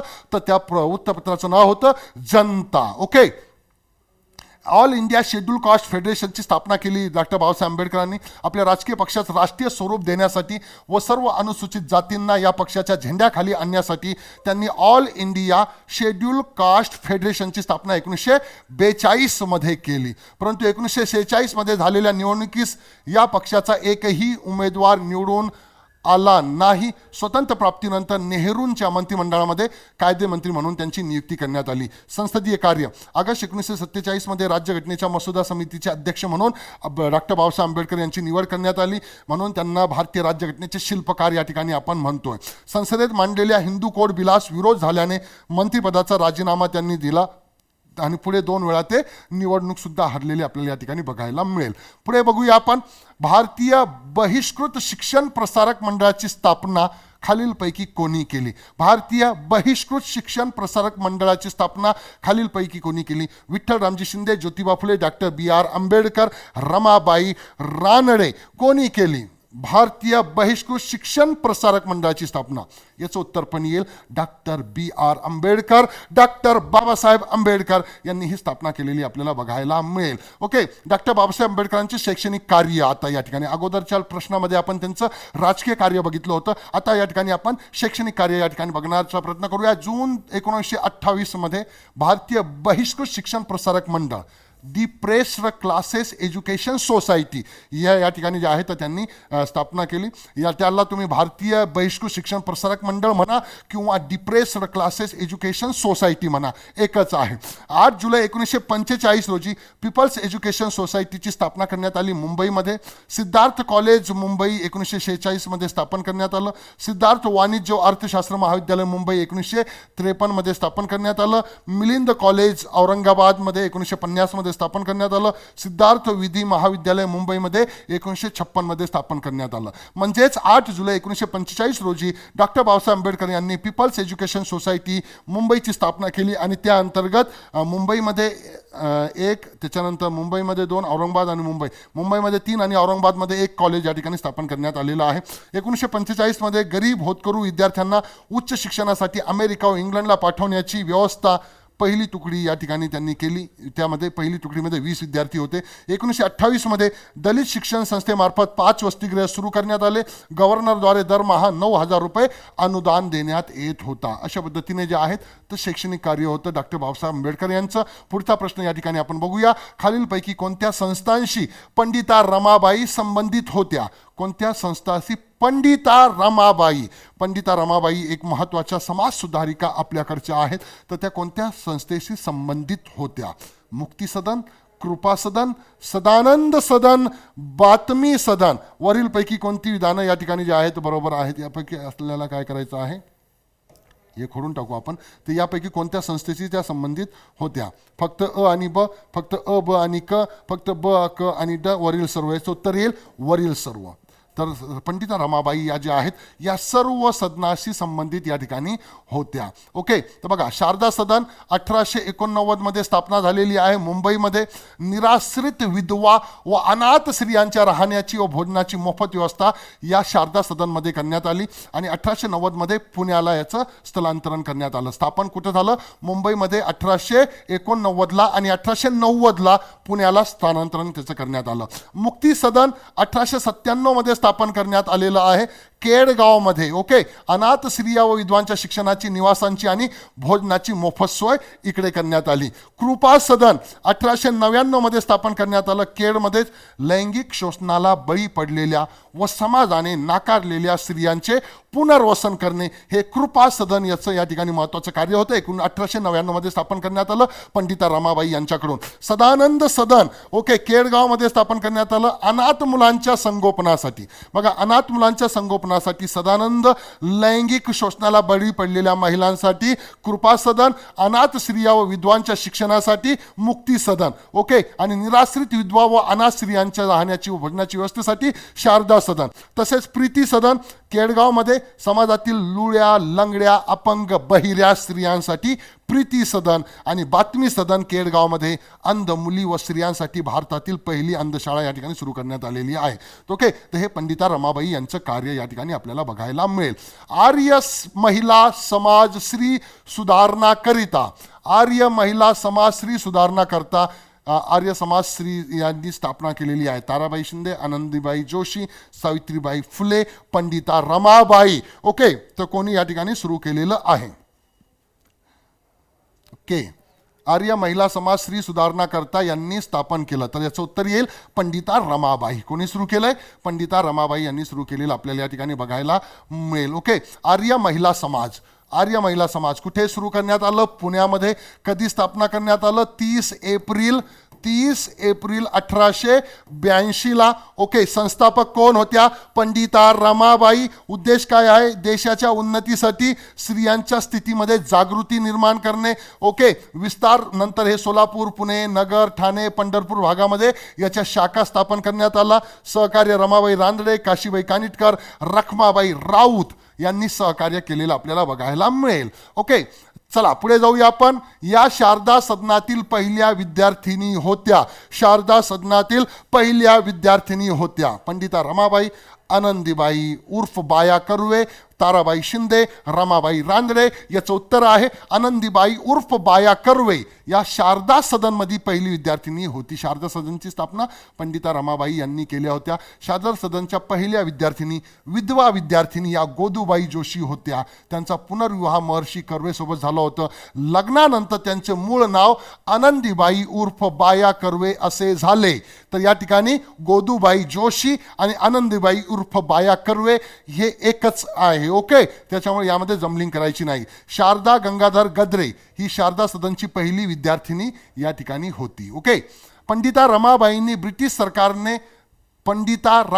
यांना ब्रिटिश सरकारने कोणता किताब दिला होता? Kaiser e Hind, Kaiser e Hindu, Kaiser e lady, Indian super lady. कोणता या ठिकाणी दिला होता? तर यांना ब्रिटिश सरकारने कैसर ए हिंद हा किताब या ठिकाणी दिला होता. कैसर ए हिंद हा किताब या ठिकाणी देण्यात आला होता. कैसर ए हिंद गौरव 19 डिसेंबर 1919 मध्ये रमाबाईंनी स्त्री शिक्षणासाठी केलेल्या कार्याचा गौरव करण्यासाठी ब्रिटिश सरकारतर्फे हा किताब या ठिकाणी पंडिता रमाबाई यांना देण्यात आला होता. पुरस्काराचं स्वरूप होतं किताब आणि सुवर्ण पदक यामध्ये होता. ओके, प्रकृती अस्वास्थ्यामुळे पंडिता रमाबाई यांच्या वतीने त्यांची मुलगी मनोरमा हिने हा किताब स्वीकारला. किताबात सुरुवात 10 एप्रिल 1900 मध्ये झाली. 1947 पर्यंत तो किताब या ठिकाणी राहिलेला आहे. हा किताब मिळवणारे इतर भारतीय महात्मा गांधींना पण मिळाला होता.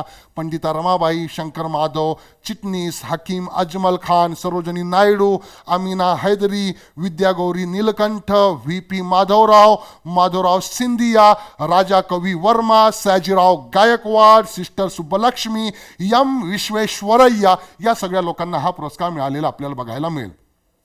पुढे जाऊया आपण. महर्षी धोंडो केशव कर्वे यांनी कोणत्या महाविद्यालयामध्ये गणिताचा प्राध्यापक म्हणून नोकरी केलेली आहे? गणिताचा प्राध्यापक म्हणून कोणत्या महाविद्यालयामध्ये नोकरी केली होती महर्षी धोंडो केशव कर्वे यांनी? त्याचं उत्तर आहे फर्ग्युसन कॉलेज. फर्ग्युसन कॉलेजमध्ये त्यांनी केलेलं आहे. तर महर्षी धोंडो केशव कर्वे यांच्याबद्दल जर बोलायचं झालं तर महर्षी धोंडो केशव कर्वे यांचं कार्य, त्यांचा जन्म बघा 18 एप्रिल 1858 मध्ये झालेलं आहे. ठिकाण आहे शेरवली रत्नागिरी. वडिलांचं नाव केशव, आईचं नाव लक्ष्मीबाई, मूळ गाव मुरुड रत्नागिरी. निधन झालं त्यांचं 9 नोव्हेंबर 1962 रोजी. शिक्षण BA एल्फिन्टन्स कॉलेजमधून गणित विषयामध्ये त्यांनी या ठिकाणी 1884 मध्ये शिक्षण घेतलं.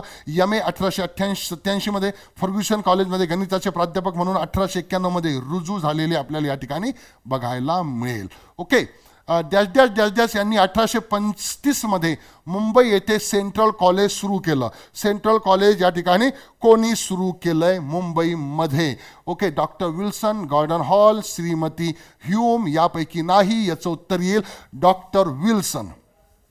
धर्माच्या प्रसारासाठी भारतीय समाजाला सुशिक्षित करणे ख्रिश्चन मिशनऱ्यांना आवश्यक वाटत होते. त्यामुळे त्यांनी महाराष्ट्रात खेडोपाडी शाळा सुरू केल्या. महाराष्ट्रात स्त्रिया आणि कनिष्ठ जातीतील मुलांना शिक्षण घेण्याचा अधिकार नव्हता, त्यामुळे त्यांना शिक्षण देण्यास सुरुवात केली. डॉक्टर विल्सन, गॉर्डन हॉल आणि श्रीमती ह्यूम यांनी शिक्षण क्षेत्रात कार्य केलेले उल्लेखनीय आहे.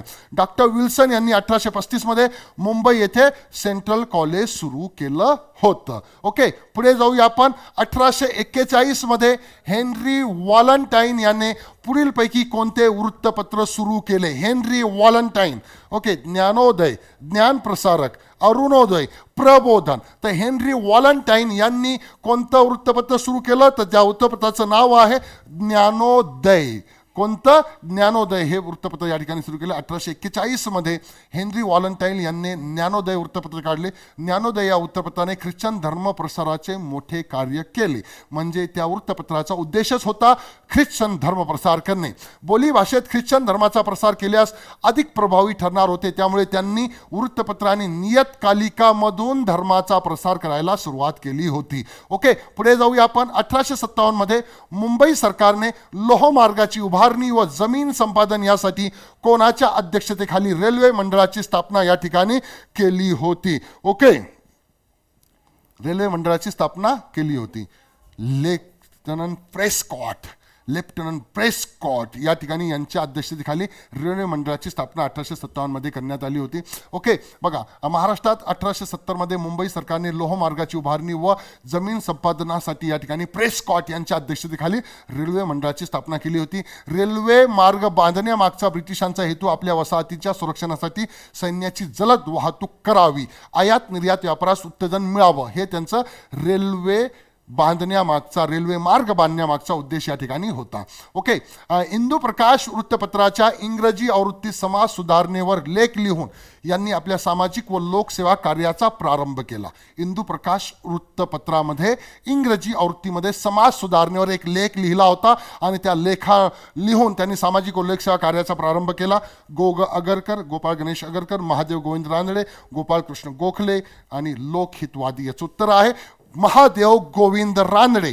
महादेव गोविंद रानडे यांनी इंदू प्रकाश नावाच्या वृत्तपत्रामध्ये सर्वात अगोदर या ठिकाणी एक लेख लिहिला होता. 1862 मध्ये विष्णुशास्त्री पंडित यांनी सुरू केलेले इंदू प्रकाश हे वृत्तपत्र इंग्रजी व मराठी असे द्विभाषिक होते. या वृत्तपत्राच्या इंग्रजी आवृत्तीमध्ये महादेव गोविंद रानडे यांनी समाज सुधारणेवर एक लेख लिहून आपल्या सामाजिक व लोकसेवा कार्याचा प्रारंभ सुरू केला होता. तर इंदू प्रकाश वृत्तपत्र कोणी सुरू केलं होतं? विष्णुशास्त्री पंडित यांनी सुरू केलं होतं 1862 मध्ये. ओके, ते इंग्रजी आणि मराठी दोन्ही भाषेमध्ये होतं. ओके, पुणे शहरातील विधवा विवाहाचे आद्य प्रचारक खालीलपैकी कोण होते? पुणे शहरातील विधवा विवाहाचे आद्य प्रचारक खालीलपैकी कोण होते? कृष्णशास्त्री बापट, विष्णुशास्त्री बापट, मगो रानडो, महात्मा फुले. ओके, तर कोण होते या ठिकाणी? ते जर आपण या ठिकाणी बघितले तर विष्णुशास्त्री बापट होते. विष्णुशास्त्री बापट. महाराष्ट्रात विधवांच्या पुनर्विवाहासाठी 1840 पासून प्रचार सुरू झालेला आहे. पुणे शहरातील विष्णुशास्त्री बापट हे विधवा विवाहाचे आद्य प्रचारक होते. कंपनी सरकारने 25 जुलै 1856 मध्ये विधवा विवाह कायदा पास केला होता. ओके, चला, अयोग्य विधान तुम्हाला ओळखायचं आहे. अयोग्याचा अर्थ या ठिकाणी होतो चुकीचे विधान आपल्याला ओळखायचं आहे. रामोशी स्वतःला रामवंशी समजत, खानदेश प्रदेशातील शिरापूरच्या राजास आपला प्रमुख मानत, आपल्या नावापुढे नाईक ही संज्ञा लावत, वरीलपैकी एकही नाही. रामोशी समाजाशी संबंधित आहे, तर या ठिकाणी हे चुकीचं आहे. खानदेश प्रदेशातील शिरापूरच्या राजास ते आपला प्रमुख मानत, हे विधान चुकीचं आहे. रामोशी स्वतःला रामवंशी समजत, राईट. निजाम प्रदेशातील शिरापूरच्या राजास ते प्रमुख मानत. निजाम प्रदेशातील, इथे काय आहे? खानदेश प्रदेशातील नव्हे, तर निजाम प्रदेशामध्ये होतं ते. आपल्या नावापुढे नाईक ही संज्ञा ते लावत होते. रामोशी लोक धाडसी व स्वतंत्र वृत्तीचे होते. ते शेती, पशुपालन, किल्ल्यांचा बंदोबस्त आणि मोठ्या माड्यावरती पहारेकरी इत्यादी कामे ते करत असत. रामोशी. ओके, पुढे जाऊया आपण. बाळशास्त्री जांभेकर. बाळशास्त्री जांभेकर या ठिकाणी आहे आपल्याकडे. ओके, तर बाळशास्त्री जांभेकर यांनी पुढीलपैकी कोणत्या जबाबदाऱ्या पार पाडल्या? कुलाबा वेधशाळेचे संचालक, लंडनच्या जिओग्राफिकल सोसायटीच्या मुंबई शाखेचे सदस्य, मुंबई कोर्टाचे ज्युरी सदस्य व जस्टिस ऑफ पीस. वरीलपैकी सर्व. त्याचं उत्तर येईल वरीलपैकी सर्व आहे हे. बाळशास्त्री जांभेकर कुलाबा येथील वेधशाळेचे संचालक होते, लंडनच्या जिओग्राफिकल सोसायटीच्या मुंबई शाखेचे ते सदस्य होते आणि मुंबई कोर्टाचे ज्युरी सदस्य होते आणि जस्टिस ऑफ पीस होते आपले बाळशास्त्री जांभेकर. तर बाळशास्त्री जांभेकर यांच्या विविध जबाबदाऱ्या आपण या ठिकाणी बघूया. बॉम्बे नेटिव्ह एज्युकेशन सोसायटीचे डेप्युटी सेक्रेटरी होते, ज्युनियर कॉलेजचे प्राचार्य होते, कुलाबा वेधशाळेचे संचालक होते, लंडनच्या जिओग्राफिकल सोसायटीच्या मुंबई शाखेचे सदस्य होते, मुंबई कोर्टाचे ज्युरी सदस्य व जस्टिस ऑफ पीस होते. पाठ्यपुस्तकाची निर्मिती करून महाराष्ट्रात शिक्षणाचा पाया बालशास्त्री जांभेकर यांनी घातला. इतिहास संशोधक होते. असे हे बालशास्त्री जांभेकर या ठिकाणी आहे. पुढे जाऊया आपण. राजश्री शाहू महाराज क्रांतिकारकांनी काढलेल्या कोणत्या वस्त्र भांडारामधून दरवर्षी संस्थानाची सरकारी कापड खरेदी करत असत? कोणत्या ठिकाणाहून ते संस्थानाची कापड खरेदी करत होते राजश्री शाहू महाराज? शिवाजी वस्त्र भंडार, वनिता वस्त्र भंडार, लक्ष्मी वस्त्र भंडार की भारती वस्त्र भंडार? ओके, त्याचं उत्तर आहे वनिता वस्त्र भंडार. ओके, हे जे आहेत तर क्रांतिकारकांनी काढलेले वस्त्र भंडार होते. वनिता वस्त्र भंडार इथून कापड खरेदी करत होते. ओके, राजश्री शाहू महाराज आणि स्वातंत्र्य चळवळ. शाहू महाराज ब्रिटिश शासनाशी अनुकूल होते पण स्वातंत्र्याचे द्वेष्टे नव्हते.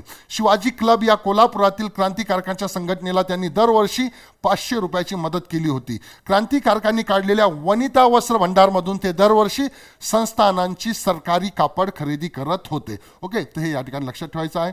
लोकमान्य टिळकांनी 1892च्या लंडन येथील ओरिएंटल परिषदेसाठी कोणता संशोधनात्मक प्रबंध तयार केला ज्यात वेदाचा काल निर्णय हा विषय हाताळला गेला आहे? लोकमान्य टिळकांनी 1892च्या लंडन येथील ओरिएंटल परिषदेसाठी कोणता संशोधनात्मक प्रबंध तयार केला ज्यामध्ये वेदाचा काल निर्णय हा विषय हाताळण्यात आलेला आहे? Arctic home in the Vedas, Gita Rahasya, Vedang ज्योतिष, ओरायन. त्याचं उत्तर आहे मित्रांनो ओरायन. हे ओरायन या ठिकाणी आपल्याला बघायला मिळेल. ओरायन हा एक लोकमान्य टिळकांचा संशोधनात्मक प्रबंध आहे. 1892च्या लंडन येथील ओरिएंटल परिषदेसाठी त्यांनी तो तयार केला होता. त्यात वेदाचा काल निर्णय हा विषय हाताळण्यात आला होता. ओके, पुढे जाऊया आपण. Depressed classes mission society of India या संस्थेची स्थापना कोणाच्या अध्यक्षतेखाली झाली? Depressed classes mission society of India कोणाच्या अध्यक्षतेखाली याची स्थापना झालेली? महर्षी विरा शिंदे, श्रीमंत तुकोजीराव होळकर, न्यायमूर्ती नारायण चंदावरकर यापैकी एक नाही. याचं उत्तर आहे न्यायमूर्ती नारायण चंदावरकर. न्यायमूर्ती नारायण चंदावरकर याचं उत्तर या ठिकाणी आपल्याला बघायला मिळेल. विरा शिंदे यांनी न्यायमूर्ती नारायण चंदावरकर यांच्या अध्यक्षतेखाली depressed classes mission society of India या संस्थेची स्थापना 16 ऑक्टोबर 1906 मध्ये केली आणि स्वतः सेक्रेटरी राहून कामाला प्रारंभ केला. जर तुम्हाला प्रश्न विचारला की depressed classes mission society of इंडियाची स्थापना कोणी केली, उत्तर येईल विरा शिंदे. परंतु कोणाच्या अध्यक्षतेखाली ओके ही याची स्थापना करण्यात आली, तर उत्तर येईल न्यायमूर्ती नारायण चंदावरकर. 1912 मध्ये त्यांनी मिशनच्या कार्यालय मुंबईहून पुण्याला हलवलं. ज्यावेळेस हे मिशन सुरू करण्यात आलं होतं याचं कार्यालय याचं मुख्यालय मुंबईमध्ये होतं. नंतर त्यांनी जे आहेत तर 6 वर्षानंतर म्हणजे 1906 मध्ये स्थापना झाली. त्याच्या 6 वर्षानंतर म्हणजे 1912 मध्ये हे मुंबईवरून पुण्याला या ठिकाणी हलवण्यात आलं. ओके, मानव धर्म सभेची स्थापना 23 जून 1844 या दिवशी कोणत्या ठिकाणी झाली होती? ओके, मुंबई, पुणे, अहमदाबाद, सुरत. मुंबई, पुणे, अहमदाबाद, सुरत. त्याची स्थापना सुरतमध्ये झालेली आहे. कुठे झालेली आहे? सुरतमध्ये झालेली आपल्याला बघायला मिळेल.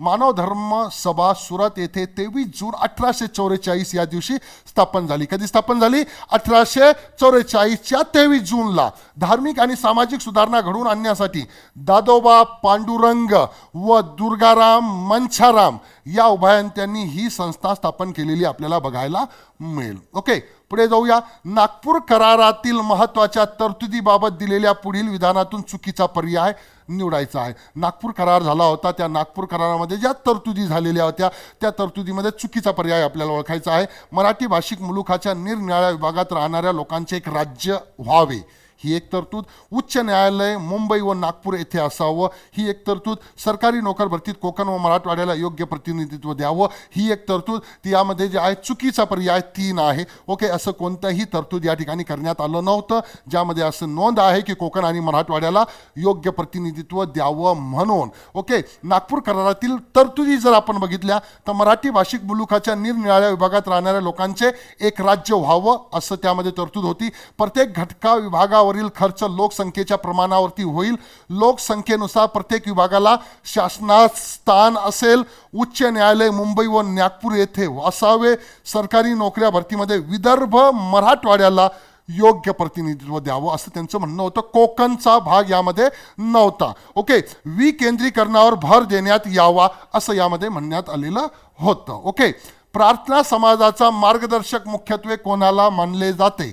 प्रार्थना समाजाचा मार्गदर्शक मुख्यत्वे करून खालीलपैकी कोणाला मानले जाते? संत तुकाराम, संत एकनाथ, संत ज्ञानेश्वर, संत चोखामेळा प्रार्थना समाजाचा या ठिकाणी जे आहेत तर मार्गदर्शक. तर आपले संत तुकाराम यांना प्रार्थना समाजाचा मार्गदर्शक या ठिकाणी मानलं जातं. प्रार्थना समाजावर ब्राह्मो समाजाचा फार मोठा प्रभाव आहे. त्याचप्रमाणे महाराष्ट्रातील रानडे, भांडारकर यांच्यासारख्या स्वतंत्र प्रज्ञावंताच्या व्यक्तिमत्वाचाही प्रभाव त्याच्यावरती आहे. भागवत धर्माचा कळस म्हणून त्याचा उल्लेख होतो. जो संत तुकाराम हा मुख्यत्वे प्रार्थना समाजाचा मार्गदर्शक मानला जातो. ओके, लंडनमध्ये असताना स्वातंत्र्यवीर सावरकर यांनी कोणत्या मराठी नियतकालिकासाठी वार्तापत्रे पाठवली होती लंडनमध्ये असताना? ओके, विहारी राष्ट्रवीर काळ कोणत्या याच्यासाठी पाठवली होती या ठिकाणी? ओके, त्याचं उत्तर आहे विहारी आणि काळ, म्हणजेच उत्तर येईल 3 ए आणि सी यासाठी जे आहेत स्वातंत्र्यवीर सावरकर यांनी नियतकालीनसाठी वार्तापत्रे पाठवली होती. लंडनमध्ये असताना स्वातंत्र्यवीर सावरकर यांनी विहारी आणि काळ या मराठी नियतकालिकासाठी वार्तापत्रे पाठवली होती. त्याचप्रमाणे जोसेफ मॅझिनी यांचे आत्मचरित्र व राजकारण 1907 हा ग्रंथ अनुवादित सुद्धा केला होता. 1857चे भारतातील स्वातंत्र्य समर या ग्रंथाचे हस्तलिखितही पूर्ण या ठिकाणी केले होते. ओके, 12 मे 1946 रोजी कोठे भरलेल्या मराठी साहित्य संमेलनाचे संयुक्त महाराष्ट्र समितीची स्थापना करण्यात आली होती. 12 मे 1946 मध्ये कोठे मराठी साहित्य संमेलन भरवण्यात आलं होतं, ज्यामध्ये संयुक्त महाराष्ट्र समितीची स्थापना या ठिकाणी करण्यात आली होती. ओके, नागपूर, बेळगाव, मुंबई, वर्धा याचं उत्तर आहे बेळगाव. उत्तर काय आहे? बेळगाव या ठिकाणी आपल्याला बघायला मिळेल. ओके, संयुक्त महाराष्ट्र चळवळ महाराष्ट्रात मराठी भाषिक राज्यांची म्हणजेच संयुक्त महाराष्ट्राची मागणी करणारे आंदोलन दिनांक 12 मे 1946 रोजी बेळगाव येथे भरलेल्या मराठी साहित्य संमेलनामध्ये संयुक्त महाराष्ट्र समितीची स्थापनेचा विरोध विशेष आकारास येऊ लागलं होतं. संमेलनाचे अध्यक्ष ग. माळखोलकर यांनी संयुक्त महाराष्ट्राच्या मागणीचा पुरस्कार या ठिकाणी केला होता. पुढे जाऊया आपण. Next question. Dash dash dash dash यांनी 16 ऑक्टोबर 1896 रोजी मुंबईतील व्हिक्टोरिया राणीच्या पुतळ्यावर डांबर ओतलं होतं. काय ओतलं होतं? डांबर ओतलं होतं की लय गोरी आहे काळी हो म्हणून. तर दामोदर चाफेकर याचं उत्तर आहे. दामोदर चाफेकर यांनी डांबर ओतलं होतं. दामोदर चाफेकर यांनी 16 ऑक्टोबर 1896 रोजी मुंबईतील व्हिक्टोरिया राणीच्या पुतळ्यावरती डांबर ओतले होते व त्या पुतळ्याच्या गळ्यात फाटक्या जोड्याची माळ घातली होती. पण मुंबईच्या पोलिसांना हे कृत्य करणाऱ्याचा तपास लागला नव्हता. त्यांना इंग्रजी भाषेचा तिरस्कार होता. त्यामुळेच ते इंग्रजी भाषा ही वाघिणीचे दूध नसून पुतना मावशीचे दूध आहे असल्याचे म्हणत. ओके, तर हे पण विचारलं जाऊ शकतं, इंग्रजी भाषा ही वाघिणीचे दूध नसून पुतना मावशीचे दूध आहे बुवा. हे कोणी म्हटलं होतं? तर दामोदर चाफेकर यांनी म्हटलं होतं. शिवराम महादेव परांजपे यांनी काळ हे साप्ताहिक केव्हा सुरू केलं? काळ हे साप्ताहिक केव्हा सुरू करण्यात आलं होतं? ओके, शिवराम महादेव परांजपे यांच्याकडून 1898 मध्ये काळ हे साप्ताहिक सुरू करण्यात आलं होतं. शिवराम महादेव परांजपे 1898 मध्ये उत्कट देशाभिमानाच्या प्रेरणेने त्यांनी काळ हे साप्ताहिक सुरू केले होते. 1908 मध्ये याच पत्रातील काही लेखांच्या आधारे सरकारने त्यांच्यावर राजद्रोहाचा आरोप ठेवला होता.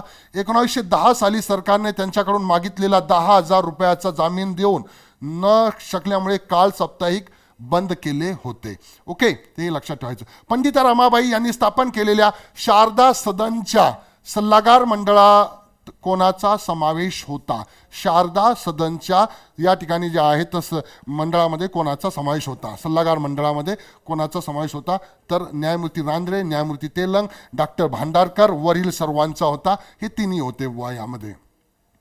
पंडिता रमाबाई यांनी स्त्रियांच्यासाठी केलेले महत्त्वाचे कार्य म्हणजे शारदा सदन. आपण अगोदर सुद्धा या ठिकाणी बघितलेलं आहे शारदा सदन. 1889मध्ये शारदा सदनची मुंबईमध्ये स्थापना या ठिकाणी झालेली आहे.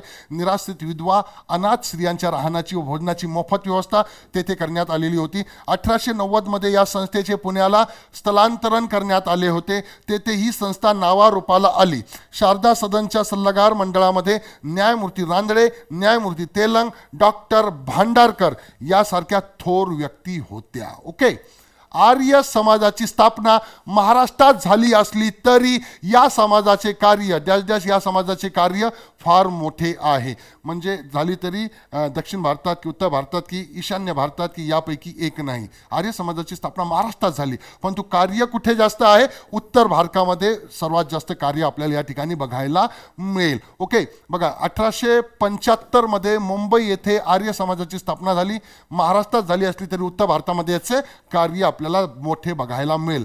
क्रांतिसिंह नाना पाटील यांनी डॅश डॅश डॅश डॅशची स्थापना केली. न्यायदान मंडळ, तुफान सेवा, आझाद सेना वरील सर्व. तर क्रांतिसिंह नाना पाटील यांनी तुफान न्याय मंडळाची स्थापना केली, तुफान सेनेची स्थापना केली, आझाद सेनेची स्थापना केली. म्हणजे याचं उत्तर येईल वरील सर्व. उत्तर काय येईल? वरील सर्व या ठिकाणी आपल्याला बघायला मिळेल. ओके. क्रांतिसिंह नाना पाटील यांच्याबद्दल जर बोलायचं झालं तर त्यांनी न्यायदान मंडळ, दारूबंदी, गांधी विवाह व गावात ग्रंथालय स्थापन केले. ओके. रॉबिन हुड पद्धतीने बँका लुटून जनतेला त्यांनी मदत केली. ओके. तुफान सेना, आझाद सेना अशी पथके त्यांनी तयार केली. साताऱ्यातील प्रति सरकारचे प्रमुख नेते होते. साताऱ्यामध्ये जे पत्री सरकार होतं त्या पत्री सरकारचे ते प्रमुख नेते या ठिकाणी होते. ओके.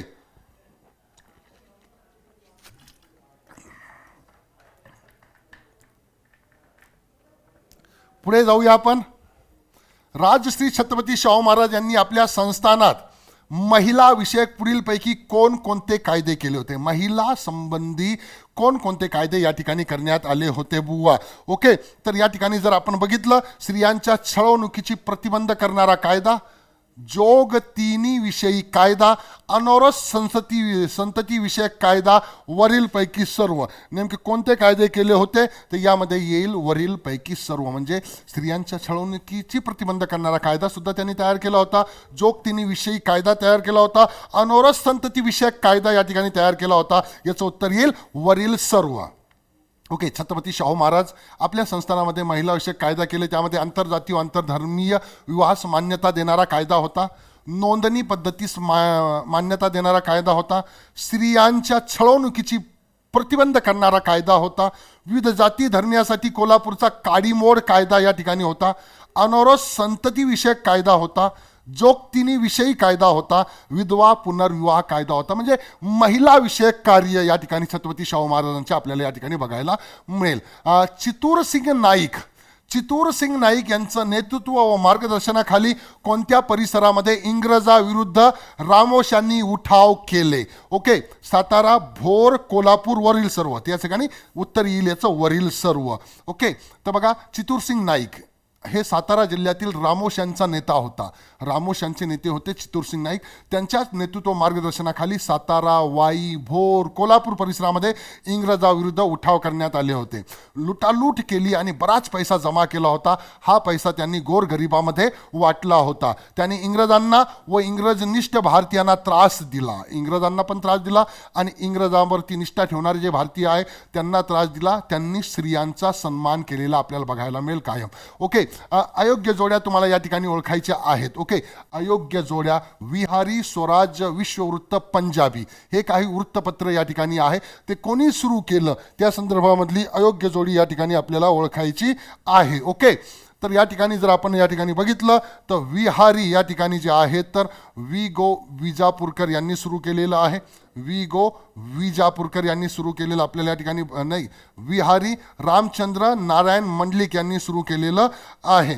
त्याच्यानंतर स्वराज्य शांती नारायण भटनागर यांनी सुरू केलेलं आहे. विश्ववृत्त वि गो विजापूरकर यांनी सुरू केलेलं आहे. पंजाबी काशीनाथ कृष्णाजी आठवले यांनी सुरू केलेलं आपल्याला बघायला मिळेल. ओके. रामचंद्र नारायण मंडलिक विहारी, स्वराज्य शांती नारायण भटनागर, विश्ववृत्त वि गो विजापूरकर, पंजाबी काशीनाथ कृष्णाजी आठवले. ओके. पुढे जाऊया आपण. महाराष्ट्रात स्थापन झालेली पहिली राजकीय संघटना पुढीलपैकी कोणती आहे? आपल्या महाराष्ट्रात स्थापन झालेली पहिली राजकीय संघटना कोणती आहे? तर ती आहे बॉम्बे असोसिएशन. कोणती आहे? बॉम्बे असोसिएशन. आपल्या महाराष्ट्रात स्थापन झालेली पहिली राजकीय संघटना या ठिकाणी आपल्याला बघायला मिळेल. बॉम्बे असोसिएशन ही जगन्नाथ नाना शंकर शेठ कोणी सुरू केली होती? जगन्नाथ नाना शंकर शेठ यांनी 1852 साली स्थापन केलेली महाराष्ट्रातील पहिली राजकीय संघटना होती. दादाभाई नौरोजींनी 1866 मध्ये लंडन येथे ईस्ट इंडिया असोसिएशनची स्थापना केली होती. ओके, दादाभाई नौरोजी यांनी 1866 मध्ये ईस्ट इंडिया असोसिएशनची स्थापना लंडनमध्ये केली होती. इसवी सन 1877 साली पुणे येथे सार्वजनिक सभेची स्थापना सार्वजनिक काका ग वा जोशी यांनी केली होती. ओके, ही 1877 मध्ये होती, ही पुण्यामध्ये आहे. पण यांच्या अगोदर 1852 मध्ये जगन्नाथ नाना शंकर शेठ यांनी केली होती. म्हणून ही पहिली राजकीय संघटना या ठिकाणी आपल्याला बघायला मिळेल. 1885 ला बॉम्बे प्रेसिडेन्सी असोसिएशन ही संघटना स्थापन झालेली आपल्याला बघायला मिळेल. ओके, पुढे जाऊया आपण. डॉक्टर बाबासाहेब आंबेडकर यांनी बार ऍक्ट लॉ ही त्यांची कायद्याची सर्वोच्च पदवी कोणत्या शिक्षण संस्थेतून प्राप्त केली होती? मुंबई विद्यापीठ, कोलंबिया विद्यापीठ, लंडन विद्यापीठ, ग्रेज इन कोणत्या संस्थेतून यांनी ही प्राप्त केली होती? ओके, तर ग्रेज इन या संस्थेतून त्यांनी पदवी प्राप्त केली होती. ही बार ऍक्ट लॉ ही त्याची कायद्यातील सर्वोच्च पदवी होती, ग्रेज इन यांनी केली होती. डॉक्टर बाबासाहेब आंबेडकर यांनी BA ही एकच पदवी भारताच्या मुंबई विद्यापीठातून मिळवली. MA, PhD या त्यांच्या पदव्या अमेरिकेतल्या कोलंबिया विद्यापीठाच्या आहेत. MSc, DSc London school economics and politics science या त्यांच्या पदव्या ब्रिटनमधील लंडन विद्यापीठाच्या आहेत. आणि बार ऍक्ट लॉ ही त्यांची कायद्याची सर्वोच्च पदवी ग्रेज इन या कायदा विषयक शिक्षण संस्थेची आहे. ओके, तशा पद्धतीने त्यांनी वेगवेगळ्या पदव्या या ठिकाणी मिळवलेल्या आपल्याला बघायला मिळेल. स्त्रियांच्या वास्तव स्थितीचे वर्णन करणारा स्त्री पुरुष तुलना हा ग्रंथ कोणी लिहिलेला आहे? स्त्री पुरुष तुलना हा ग्रंथ कोणी लिहिलेला आहे? ओके, ताराबाई शिंदे. कोणी लिहिला? स्त्री पुरुष तुलना ताराबाई शिंदे यांनी लिहिलेला आपल्याला बघायला मिळेल. ओके, रमाबाई रानडे यांनी आर्य महिला समाज, ताराबाई शिंदे यांनी स्त्री पुरुष तुलना, पंडिता रमाबाई यांनी शारदा सदन, मुक्ती सदन सदानंद, जनाक्का शिंदे यांनी निराश्रित सेवा सदन हे कार्य या ठिकाणी आहेत. ओके, सिंध मराठा हे सत्यशोधक चळवळीच्या काळातील वृत्तपत्र कोणी सुरू केलेले आहे? सिंध मराठा या ठिकाणी आहे. ओके, सिंध मराठा. दत्तात्रय वासुदेव अनावकर, सखाराम पांडुरंग सावंत, श्रीपतराव शिंदे यापैकी नाही. दत्तात्रय वासुदेव अनावकर हे त्याचं उत्तर या ठिकाणी आपल्याला बघायला मिळेल. ओके, सिंध मराठा 1924 मध्ये दत्तात्रय वासुदेव अनावकर यांनी सुरू केलं. तरुण मराठा 1920 मध्ये सखाराम पांडुकर सावंत यांनी सुरू केलं. विजयी मराठा 1919 मध्ये श्रीपतराव शिंदे यांनी सुरू केलेलं आपल्याला बघायला मिळेल. निराश्रित हिंद नागरिक 1910 या मासिकाचे संपादन खालीलपैकी कोणी केलं? निराश्रित हिंद नागरिक गोपाळ बाबा वलंकर, किसन फागुली बनसोडे, शिवराम कांबळे, गणेश अक्काजी गवई. त्याचं उत्तर आहे मित्रांनो किसन फागुली बनसोडे यांनी निराश्रित हिंद नागरिक या मासिकाचे संपादन या ठिकाणी केले होतं. अस्पृश्यांच्या शैक्षणिक आर्थिक प्रगतीसाठी व समाजाचे संघटन करण्यासाठी 9 ऑक्टोबर 1903 रोजी किसन फागुली बनसोडे किंवा बनसोडे यांनी सन्मानबोधक निराश्रित समाज नावाची संस्था स्थापन केली होती. निराश्रित हिंद नागरिक 1910 या मासिकाचं त्यांनी संपादन केलं होतं. निराश्रित हिंद नागरिकमध्ये सामाजिक धार्मिक प्रश्नावरती चर्चा केली जात होती. ओके, पुढे जाऊया आपण. बाळशास्त्री जांभेकर यांचे पुढीलपैकी कोणते लेखन साहित्य नाही? त्यांचे लेखन साहित्य नाही ते ओळखायचं आपल्याला. शून्य लब्धी, हिंदुस्थानचा इतिहास, सार संग्रह यापैकी नाही. या ठिकाणी जर आपण बघितले तर हे तिन्ही जे आहेत तर त्यांनी लिहिलेले साहित्य आहेत. म्हणजे याचं उत्तर येईल इथं यापैकी नाही. ओके, जांभेकर यांची ग्रंथसंपदा या ठिकाणी आपण बघूया. शून्य लब्धी आहे. बाल व्याकरण त्यांनी 1863 मध्ये लिहिलं होतं. सार संग्रह 1867 मध्ये लिहिलेलं आहे. ओके, आणि त्याच्यानंतर हिंदुस्थानचा इतिहास 1846 मध्ये त्यांनी लिहिलेला आहे. ओके, पुढे जाऊया आपण. महात्मा फुले यांना पुढीलपैकी कोणत्या शालेय मित्राने सामाजिक सुधारणेच्या चळवळीत ही शेवटपर्यंत मदत केलेली आपल्याला बघायला मिळेल. सदाशिवराव बल्लाळ गोवंडे, सखाराम यशवंत परांजपे, मोरोपंत विठ्ठल वाळवेकर. तर हे वरील सर्व मित्र आहे त्यांनी जे आहेत तर शेवटपर्यंत या ठिकाणी जे आहेत महात्मा ज्योतिबा फुले यांना या ठिकाणी जे आहे तर मदत केलेली आपल्याला बघायला मिळेल. सामाजिक सुधारणेच्या चळवळीत ही त्यांनी मदत केलेली आहे. शालेय मित्र होते ते, तर ते शेवटपर्यंत महात्मा ज्योतिबा फुले यांच्यासोबत राहिलेले आहेत. खालीलपैकी कोणी 1870 पुण्यास शंकराचार्याच्या अध्यक्षतेखाली झालेल्या पुनर्विवाहाविषयक वादात भाग घेऊन आपले विचार साधार आणि तर्कशुद्धपणे मांडले होते? विष्णुबुवा ब्रह्मचारी, वीरेश लिंगम पंतलू, विष्णू शास्त्री पंडित, बाबा पद्मनजी. ओके ओके तर विष्णू शास्त्री पंडित याचं उत्तर आहे विष्णू शास्त्री पंडित. विष्णू परशुराम शास्त्री पंडित असं त्यांचं पूर्ण नाव होतं. पुनर्विवाहाचा केवळ पुरस्कार करूनच ते थांबले नाहीत, तर एका विद्वेषी स्वतः विवाह करून आपले कर्ते सुधारक असल्याचे त्यांनी दाखवून दिलेले आहेत. ओके 1870 पुण्यात शंकराचार्याच्या अध्यक्षतेखाली झालेल्या पुनर्विवाहाविषयक वादात भाग घेऊन आपले विचार त्यांनी साधार व तर्कशुद्धपणे मांडले होते. पुनर्विवाहाच्या सशास्त्र संबंधी त्यांनी दिलेली काही व्याख्याने पुस्तक रूपाने प्रसिद्ध झालेली आहेत. ईश्वरचंद्र विद्यासागर यांनी पुनर्विवाहाच्या सशास्त्रतेसंबंधी लिहिलेल्या ग्रंथाचे त्यांनी केलेले विधवा विवाह हे भाषांतर 1864 प्रसिद्ध झालेले आहे. विष्णू शास्त्री पंडित. ओके हिंदुस्थानातील बाल विधवांच्या कार्यात मदत करण्यासाठी रमाबाई असोसिएशन ही संस्था कोठे स्थापन करण्यात आली होती? रमाबाई असोसिएशन ही संस्था कोठे स्थापन करण्यात आली होती? पुणे, कोलकाता, लंडन की बोस्टन? याचं उत्तर आहे बोस्टन. अमेरिकेच्या बोस्टनमध्ये जे आहेत तर हिंदुस्थानातील बालविधवांच्या कार्यात मदत करण्यासाठी रमाबाई असोसिएशन ही संस्था स्थापन करण्यात आली होती. पंडिता रमाबाई यांच्याद्वारे हिंदुस्थानातील बालविवाहाच्या कार्यात मदत करण्यासाठी अमेरिकनांनी बॉस्टन येथे रमाबाई असोसिएशन व इतरही काही संस्था निर्माण केल्या होत्या. 1898 साली रमाबाई जानेवारी ते ऑगस्ट या कालावधीत पुन्हा अमेरिकेत जाऊन आल्या. त्यांच्या सांगण्यावरून रमाबाई असोसिएशन बंद करण्यात येऊन अमेरिकन रमाबाई असोसिएशन ही नवी संस्था स्थापन करण्यात आली होती. ओके त्याच्यानंतर 1900 साली केलेल्या एका भाषणात मी रानडे यांच्या पायापाशी शहाणपण शिकलो आहे असे कोणी म्हटले आहे? 1919 हे भाषण झाले होते. मी रानडे यांच्या पायापाशी शहाणपण शिकलो हे कोणी म्हटले? महात्मा गांधी, गोपाळकृष्ण गोखले, लोकमान्य टिळक, गो ग आकरकर. याचं उत्तर आहे गोपाळकृष्ण गोखले. त्यांनी म्हटलं होतं की 1885 साली काँग्रेसची स्थापना झाली. या स्थापनेच्या कार्यात रानडे यांचा मोठा भाग होता. गोपाळकृष्ण गोखले यांनी राजकारणात रानडे यांचा ध्येयवाद व धोरण स्वीकारलं होतं. गोखले यांनी 1900 साली केलेल्या एका भाषणात म्हटले होते की मी रानडे यांच्या पायापाशी शहाणपण शिकलो आहे. ओके त्याच्यानंतर फिरोजशाह मेहता यांची 1915 साली मुंबई विश्वविद्यालयात कोणत्या पदावरती नियुक्ती झाली? कोणत्या पदावरती त्यांची नियुक्ती झालेली आहे? कुलगुरू, उपकुलगुरू, परीक्षा नियंत्रक, प्राध्यापक. तर ते उपकुलगुरू या ठिकाणी झाले होते मुंबई विश्वविद्यालयामध्ये म्हणजे बॉम्बे युनिव्हर्सिटीमध्ये. ओके फिरोजशाह मेहता. 1913 बॉम्बे क्रॉनिकल हे इंग्रजी भाषेतील पहिले राष्ट्रीय बाण्याचे वृत्तपत्र त्यांनी मुंबईला सुरू केले. बॉम्बे क्रॉनिकल कोणी सुरू केलंय? फिरोजशाह मेहता. 1915 साली मुंबई विश्वविद्यालयाचे उपकुलगुरू म्हणून त्यांची नियुक्ती झाली. त्याच वर्षी त्यांना विश्वविद्यालयाने LLD ही मानद पदवी देण्याचं ठरवलं होतं.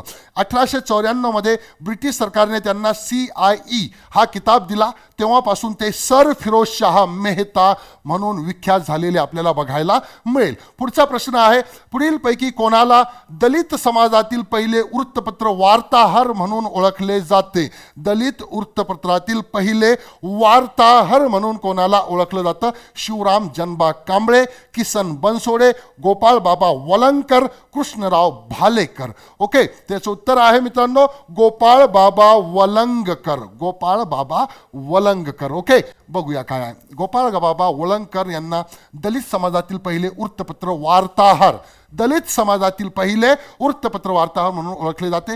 गोपाळ बाबा वलंगकर यांच्यावर महात्मा ज्योतिबा फुले यांच्या विचारांचा पगडा होता.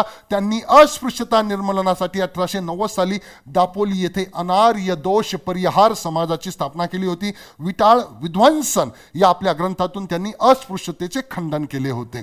ओके, पुढे जाऊया आपण.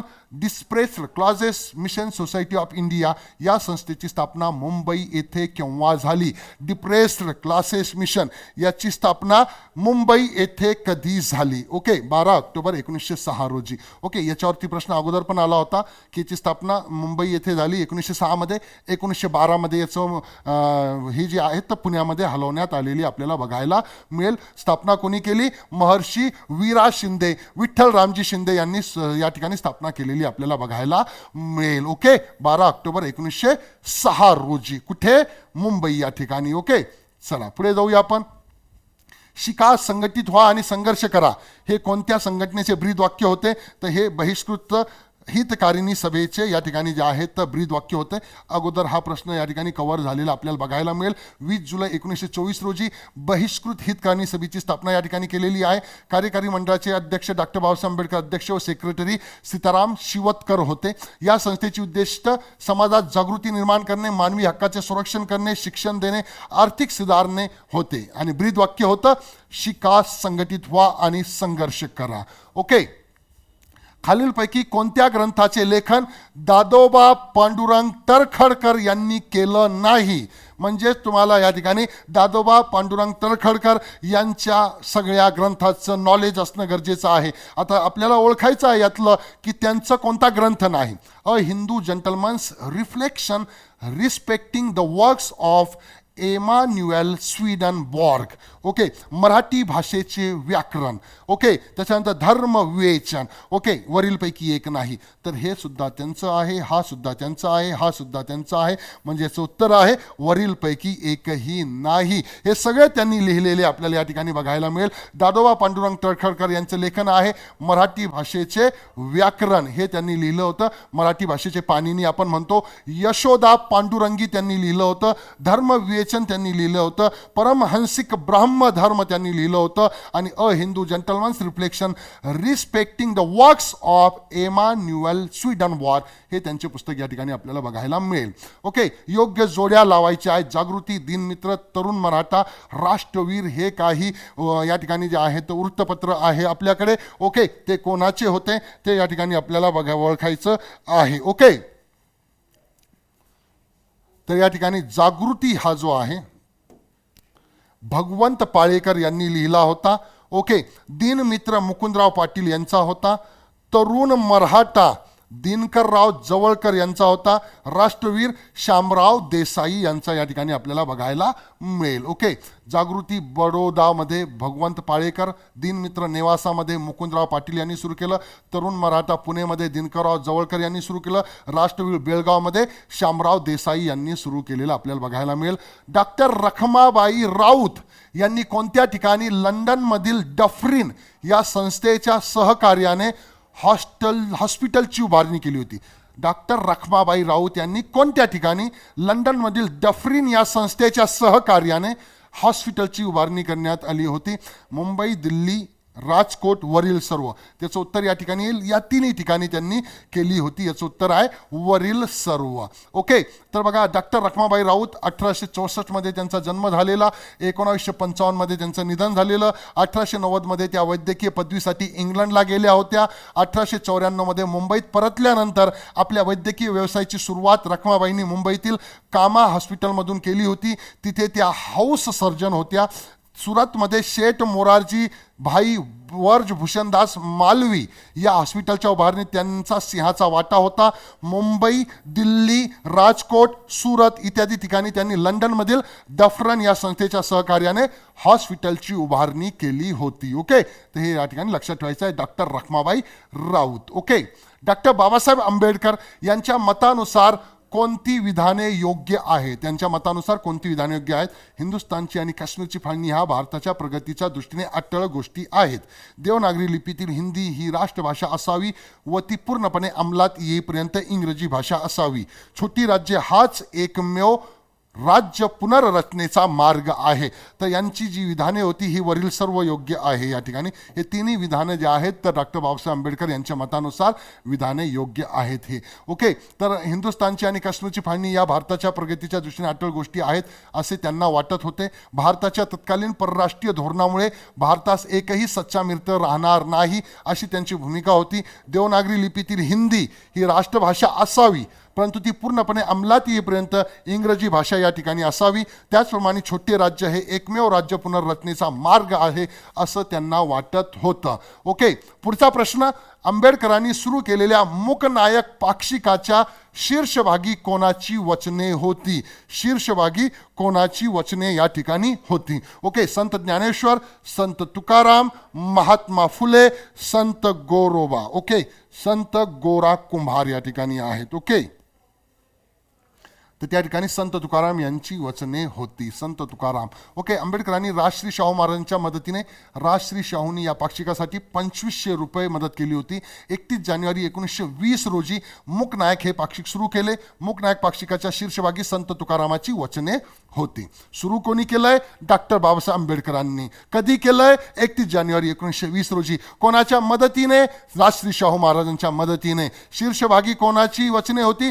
संत तुकारामांची वचने होती. संस्था आणि संस्थापक यांची चुकीची जोडी ओळखा. संस्था आणि संस्थापक यांची चुकीची जोडी आपल्याला ओळखायची आहे. Shraddhanand छात्रालय Panjabrao Deshmukh, Paramhansa Sabha Dadoba Pandurang Tarkhadkar, Indian secular society Maharshi Karve यापैकी नाही. ही इथे चुकीची आहे. इंडियन सेक्युलर सोसायटीचे संस्थापक या ठिकाणी महर्षी कर्वे नव्हे, कारण इंडियन सेक्युलर सोसायटीचे या ठिकाणी जे आहेत तर संस्थापक हमीद दलवाई आहे. कोण आहे? हमीद दलवाई या ठिकाणी आपल्याला बघायला मिळेल. विधवा विवाह प्रतिबंध निवारक मंडळीचे महर्षी कर्वे संस्थापक आहे. श्रद्धानंद छात्रालयाचे पंजाबराव देशमुख बरोबर आहे. परमहंस सभाचे दादोबा पांडुरंग तरखडकर या ठिकाणी आपल्याला बघायला मिळेल. ओके, डॉक्टर भाऊ दाजी लाड यांनी बालकन्या हत्येच्या प्रथेवर लिहिलेल्या निबंधाला निबंध स्पर्धेमध्ये किती रुपयाचे पारितोषिक मिळाले? किती रुपयाचे पारितोषिक मिळाले? डॉक्टर भाऊ दाजी लाड यांनी बालकन्या हत्येच्या प्रथेवर लिहिलेल्या निबंधाला निबंध स्पर्धेमध्ये किती रुपयाचे बक्षीस या ठिकाणी मिळाले होते?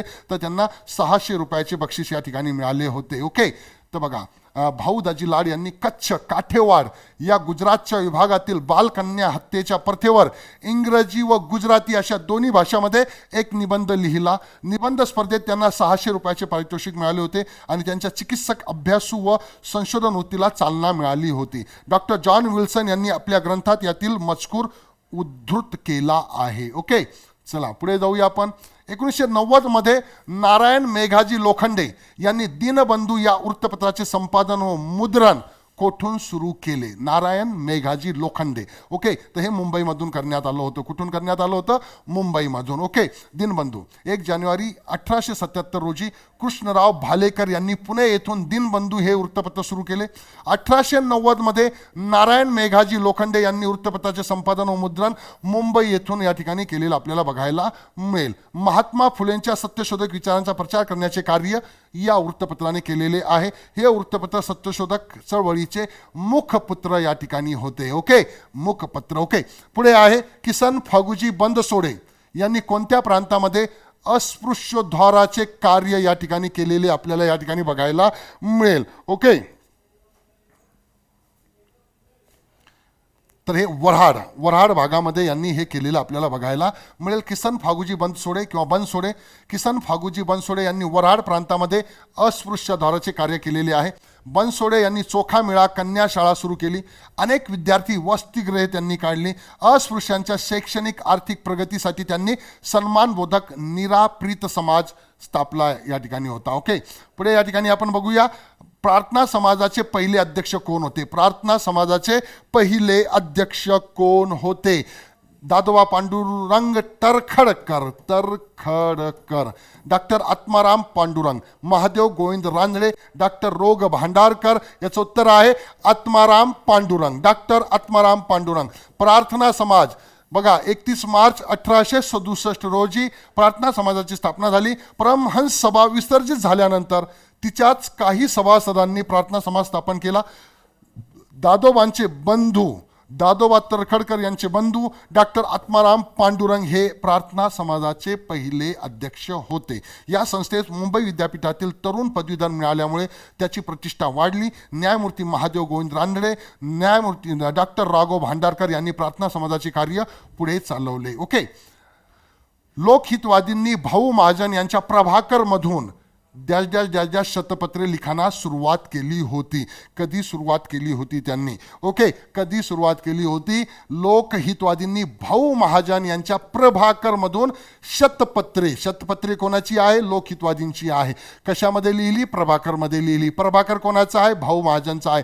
कधीपासून लिहिण्यास सुरुवात केली? 1850 पासून लिहिण्यास सुरुवात केलेली आहे.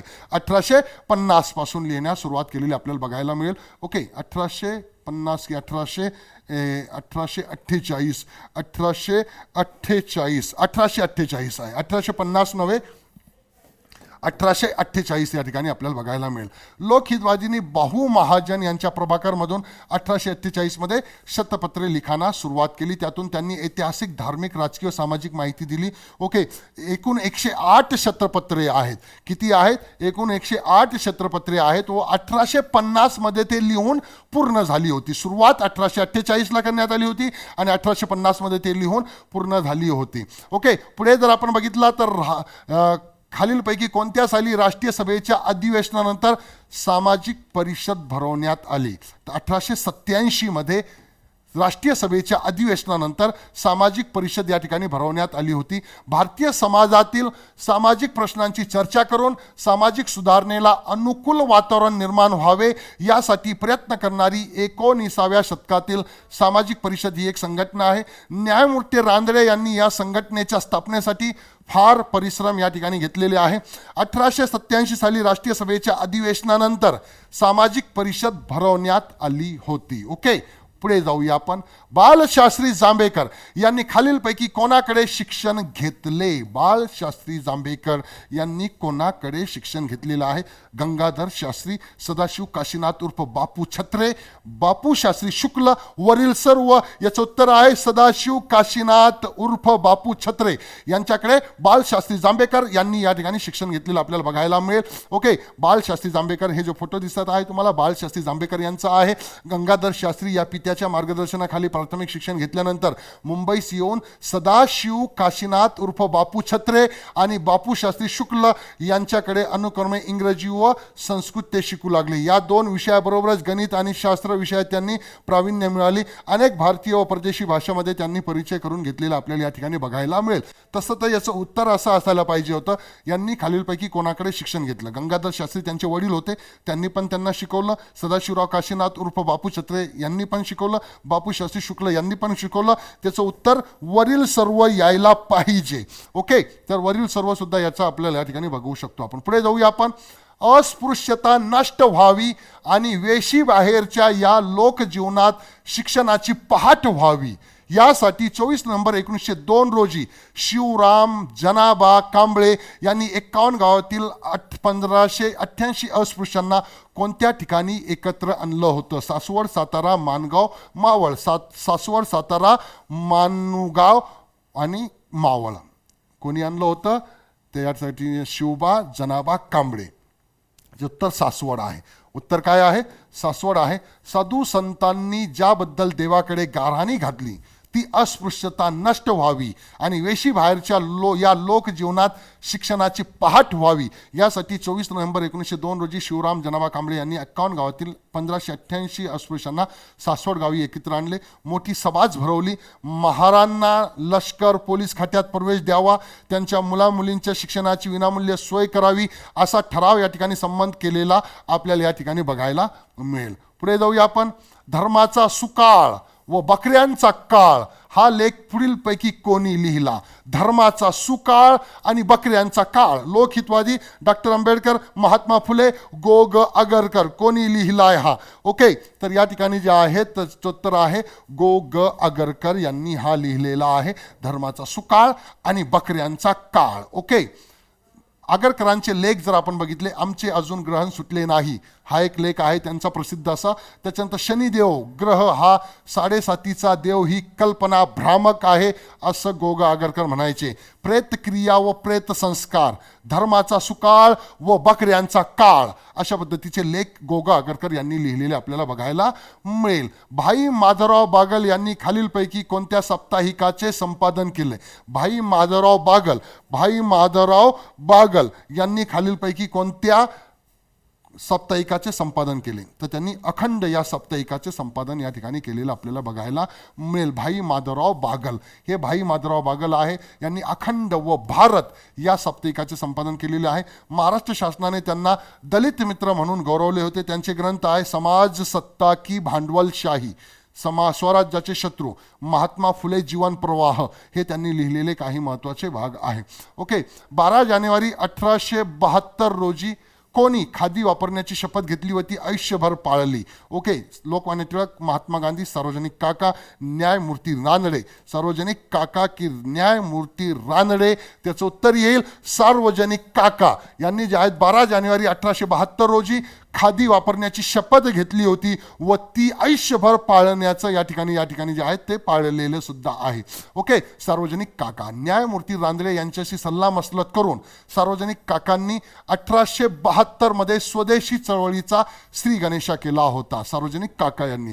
लोकमान्य टिळक, महात्मा गांधी यांच्या कितीतरी वर्ष अगोदर त्यांनी स्वदेशी चळवळ सुरू केली होती 1872 मध्ये. 12 जानेवारी 1872 रोजी त्यांनी खादी वापरण्याची शपथ घेतली व त्यांनी आयुष्यभर ती पाळली. तेव्हापासून ते खादीच वापरत होते. खादीचा वापर व त्यासाठी जाणीवपूर्वक प्रचार व प्रसार करणारे सार्वजनिक काका हे पहिले द्रष्टे देशभक्त होते. एवढेच नव्हे तर खादीचा पोशाख करून ते 1877च्या दिल्ली दरबारामध्ये सुद्धा गेले होते.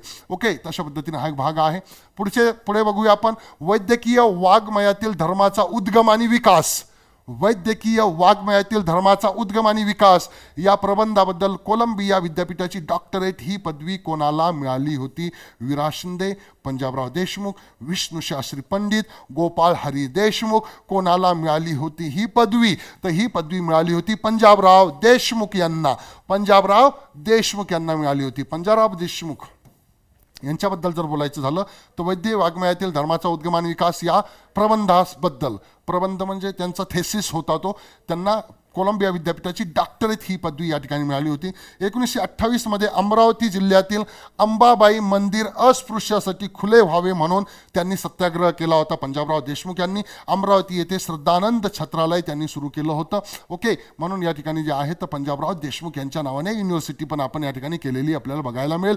पंडिता रमाबाई यांची मुलगी मनोरमा हिने केडगाव येथे कोणती शाळा सुरू केली होती? पंडिता रमाबाई यांची मुलगी मनोरमा याने या ठिकाणी सुरू केली होती. तर अंधशाळा तिने सुरू केली होती. कोणती शाळा सुरू केली होती? अंधशाळा या ठिकाणी सुरू केली होती. पंडिता रमाबाई यांनी 1889 मध्ये मुंबई येथे विधवा स्त्रियांच्या कल्याणाकरता शारदा सदन या संस्थेची स्थापना केली होती. पंडिता रमाबाई यांनी 1891 मध्ये पुणे येथे अनाथ स्त्रियांच्या उद्धारासाठी मुक्ती सदन या ठिकाणी स्थापन केला होता. तर त्यांची मुलगी मनोरमा हिने केडगाव येथे अंधशाळा सुरू केली होती. ओके, पुढे जाऊया आपण. मनुस्मृती दहन करण्याचा प्रकार पुढीलपैकी कोणाला आवडला नाही? कोणाला आवडला नाही ते त्यांनी टीका केली होती. ओके, बाबूसाहेब गंगाधर सहस्त्रबुद्धे, भास्करराव जाधव, केशवराव जेथे, दिनकरराव जवळकर. त्याचं भास्करराव जाधव या ठिकाणी आहे. यांना ते दहन करण्याचा प्रकार यांना आवडला नव्हता. आंबेडकरांनी 25-26 डिसेंबर 1927 महाड येथे सत्याग्रह परिषद बोलवली होती. या सत्याग्रह परिषदेत त्यांनी मनुस्मृतीचे दहन करण्याचा निर्णय घेतला होता. बापूसाहेब गंगाधर सहस्त्रबुद्धे यांनी मनुस्मृती दहनाचा प्रस्ताव मांडला होता. त्यावेळी केशव जेथे, जवळकर उपस्थित होते, पण भास्कर जाधवांना मनुस्मृती दहन करण्याचा प्रकार आवडला नव्हता. पुढचा प्रश्न बघूया आपण. 11 जानेवारी 1911 मध्ये कोल्हापुरात स्थापन झालेल्या कोल्हापूर सत्यशोधक सभेचे सचिव कोण होते? कोल्हापूर सत्यशोधक सभेचे सचिव कोण होते या ठिकाणी? ओके, तर ते होते हरिभाऊ लक्ष्मण चव्हाण. हरिभाऊ लक्ष्मण चव्हाण या ठिकाणी सचिव होते. हरिभाऊ लक्ष्मण चव्हाण. 11 जानेवारी 1911 मध्ये कोल्हापुरात परशुराम घोसावाडकर इनामदार यांच्या अध्यक्षतेत स्थापन झालेल्या कोल्हापूर सत्यशोधक समितीचे सचिव होते. गंगवेशी जवळ सत्यशोधक पुरोहित शाळा त्यांनी उघडली होती. सत्यशोधक समाज भवन बांधण्यासाठी विठ्ठल डोणे यांच्या समवेत व्याख्याने त्यांनी दिली होती. ओके, पुढे जाऊया आपण. टिळक आगरकरांनी डेक्कन एज्युकेशन सोसायटीची स्थापना कोणाच्या मदतीने केली? टिळक म्हणजे लोकमान्य टिळक, आगरकर म्हणजे गोगो आगरकर यांनी डेक्कन एज्युकेशन सोसायटीची स्थापना केली होती. कोणाच्या मदतीने केली होती? Okay, William Wedderburn, William Wordsworth, Yamo Kelkar. Yamo Kelkar. तर या तिन्हीच्या मदतीने म्हणजेच तर येईल वरील सर्व या ठिकाणी जे आहे तर स्थापना करण्यात आली होती 1884 मध्ये. William Wedderburn, William Wordsworth, Mandlik, Telang, Dandekar, Yamo Kelkar, Bhandarkar वगैरे प्रभृतीच्या मदतीने टिळक आगरकरांनी डेक्कन एज्युकेशन सोसायटीची स्थापना केली होती आणि या संस्थेतर्फे 1885 मध्ये फर्ग्युसन महाविद्यालयाची स्थापना करण्यात आली होती. ओके, पुढे जाऊया आपण.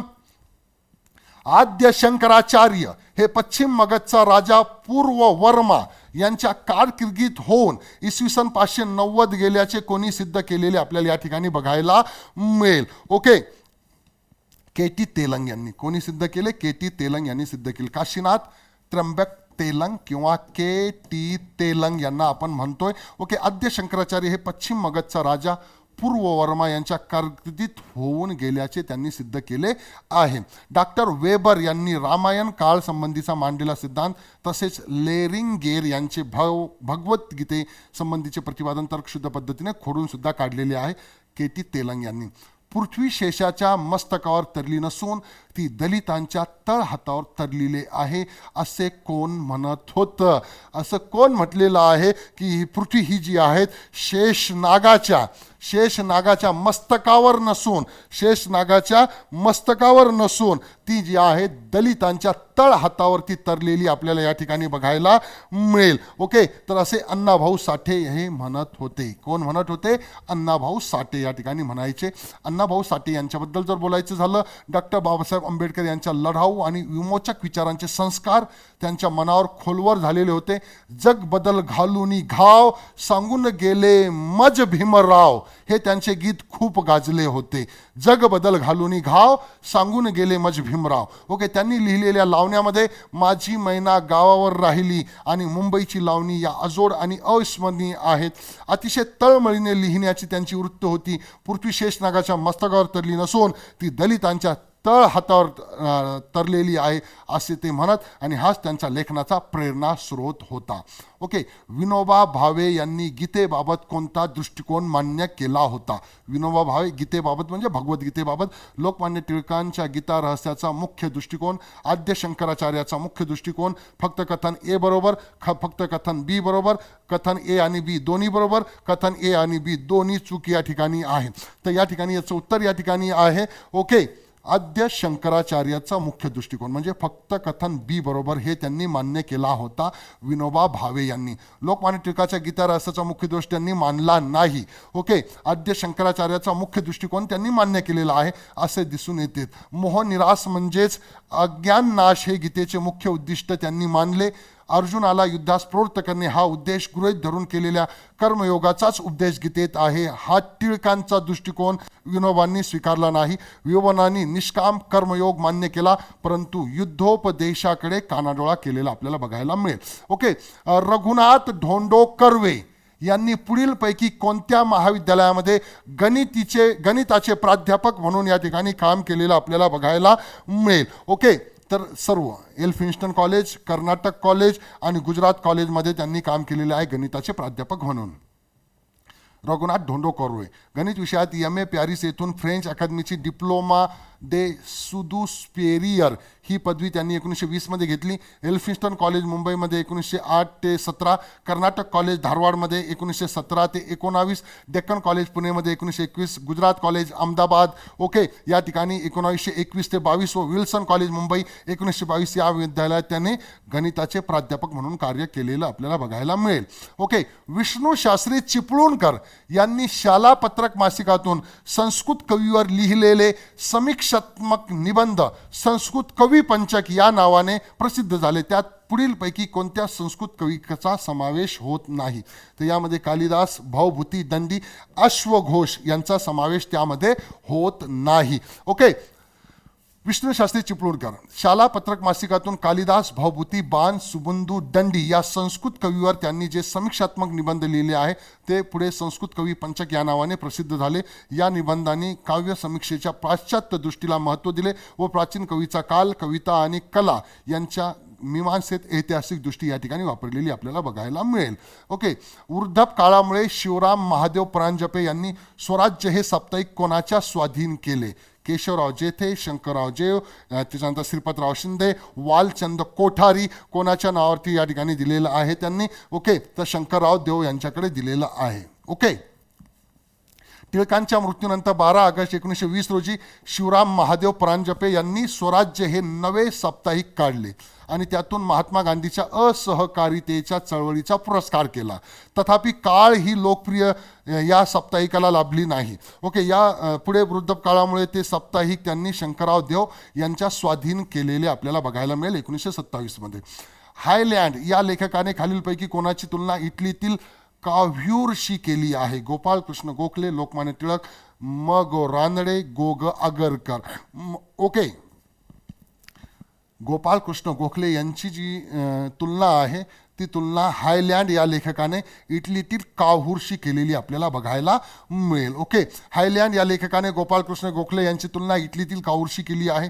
काहूरप्रमाणे शक्य कोटीतील काय आहे, प्रस्थापित यंत्रणेतील दोष कसे दूर करता येतील याचा विचार करून त्या दिशेने प्रयत्न करण्याची त्यांची वृत्ती होती. दोघेही सनदशीर राजकारणावरती भिष्ट ठेवणारे होते. ओके, तर हे या ठिकाणी आहे. पुढे जाऊया आपण. नाना शंकरशेठ यांनी स्थापन केलेल्या पुढील संस्था कालानुक्रमाने या ठिकाणी आपल्याला लावायच्या आहेत. कसं लावायचं आहे? कालानुक्रमाने या ठिकाणी लावायच्या आहेत. ओके, त्यांनी ह्या सगळ्या संस्था स्थापन केलेल्या आहेत त्याला कालानुक्रमाने या ठिकाणी लावायचं या ठिकाणी आहे. तर पहिल्या क्रमांकाला ही येईल, दुसऱ्या क्रमांकाला ही येईल, तिसऱ्या क्रमांकाला येईल आणि चौथ्या क्रमांकाला विधी महाविद्यालय येईल. ते कसं कसं आहे ते आपण या ठिकाणी समजून घेण्याचा प्रयत्न करूया. ग्रँट मेडिकल कॉलेज 1845ला, स्टुडंट लिटररी व सायंटिफिक सोसायटी 1848ला, जगन्नाथ शंकरशेठ मुलींची शाळा 1849ला, विधी महाविद्यालय 1855ला आणि the Jagannath Shankarshet first grade Anglo vernacular school 1857ला या ठिकाणी त्यांनी स्थापन केलेला आहे. ओके, रॉयल एशियाटिक सोसायटीच्या कार्यात भाग घेणारे पहिले एकदेशीय विद्वान कोण होते? ओके, रॉयल एशियाटिक सोसायटीच्या कार्यात भाग घेणारे पहिले एकदेशीय विद्वान होते बाळशास्त्री जांभेकर. बाळशास्त्री जांभेकर रॉयल एशियाटिक सोसायटीच्या कार्यामध्ये भाग घेणारे बाळशास्त्री जांभेकर हे पहिले एकदेशीय विद्वान होते. या संस्थेच्या त्रैमासिक भारतीय शिलालेख व ताम्रपट यासंबंधी त्यांचे संशोधनात्मक निबंध या ठिकाणी येत होते. ओके, पुढे मुंबईतील लोहार चाळीतील कन्या शाळेला कोणाचे नाव देण्यात आले होते? तर भाऊ दाजी गर्ल्स हायस्कूल म्हणजे भाऊ दाजी लाड यांचं नाव या ठिकाणी देण्यात आलं होतं. भाऊ दाजी लाड. लोहार चाळीतील कन्या शाळेला भाऊ दाजी लाड दरमहा आर्थिक सहाय्य देत होते. याच शाळेला पुढे भाऊ दाजी गर्ल्स स्कूल हे नाव देण्यात आले. जुन्या रूढी व परंपरा यांना डावलून त्यांनी स्त्री शिक्षणासाठी अनेक वर्ष आर्थिक झीज सोसली आहे. वनस्पती व प्राचीन इतिहास यांच्या संशोधनात त्यांनी विशेष लक्ष घातले. राणीचा बाग, जिजामाता बाग, Albert museum, native general library, Petit institute इत्यादी संस्था स्थापन करण्यात ते अग्रेसर होते. जिजामाता बागेत त्यांच्या स्मरणार्थ एक वस्तू संग्रहालयही उभारण्यात आले आहे. भाऊंनी भारतभर दौरा करून हस्तलिखिते, शिलालेखांचे ठसे, दुर्मिळ चित्रे, नाणी, ताम्रपट, शस्त्रे इत्यादी वस्तूचा संग्रह या ठिकाणी केलेला आपल्याला बघायला मिळेल. ओके, त्याच्यानंतर लैंगिक शोषणाला बळी गेलेल्या व पतिता म्हणून समाजाने नाकारलेल्या स्त्रियांचे पुनर्वसन करण्यासाठी पंडिता रमाबाई यांनी कोणत्या संस्थेत संस्थेची स्थापना केली होती तर त्याचं नाव होतं कृपा सदन. कृपा सदन या संस्थेची स्थापना पंडिता रमाबाई यांनी लैंगिक शोषणाला बळी गेलेल्या महिलांसाठी या ठिकाणी आपल्याला केलेली बघायला मिळेल. ओके, त्याच्यानंतर प्रीती सदन समाजातील लंगड्या, लुळ्या, अपंग, बहिऱ्या, दुबळ्या, पतित स्त्रियांसाठी त्यांनी प्रीती सदन या ठिकाणी सुरू केलं होतं. ओके, तर अशा पद्धतीने विद्यार्थी मित्रांनो इतिहासावरील आपण या ठिकाणी जे आहेत तर जवळपास 100 प्रश्न या ठिकाणी बघण्याचा प्रयत्न केलेला आहे. ओके, हा व्हिडिओ या ठिकाणी जे आहे तर तुम्ही 2 वेळा 3 वेळा बघितला तर हे सगळे मुद्दे तुमचे कव्हर होऊन जाईल. ओके, आणि यावर प्रश्न आला तर तुम्ही या ठिकाणी याच्यावर उत्तर चांगल्या पद्धतीने देऊ शकतो. आजच्यासाठी आपण या ठिकाणी थांबूया. भेटू आपण नेक्स्ट व्हिडिओमध्ये. तोपर्यंत सर्वांना जय हिंद, जय महाराष्ट्र. धन्यवाद.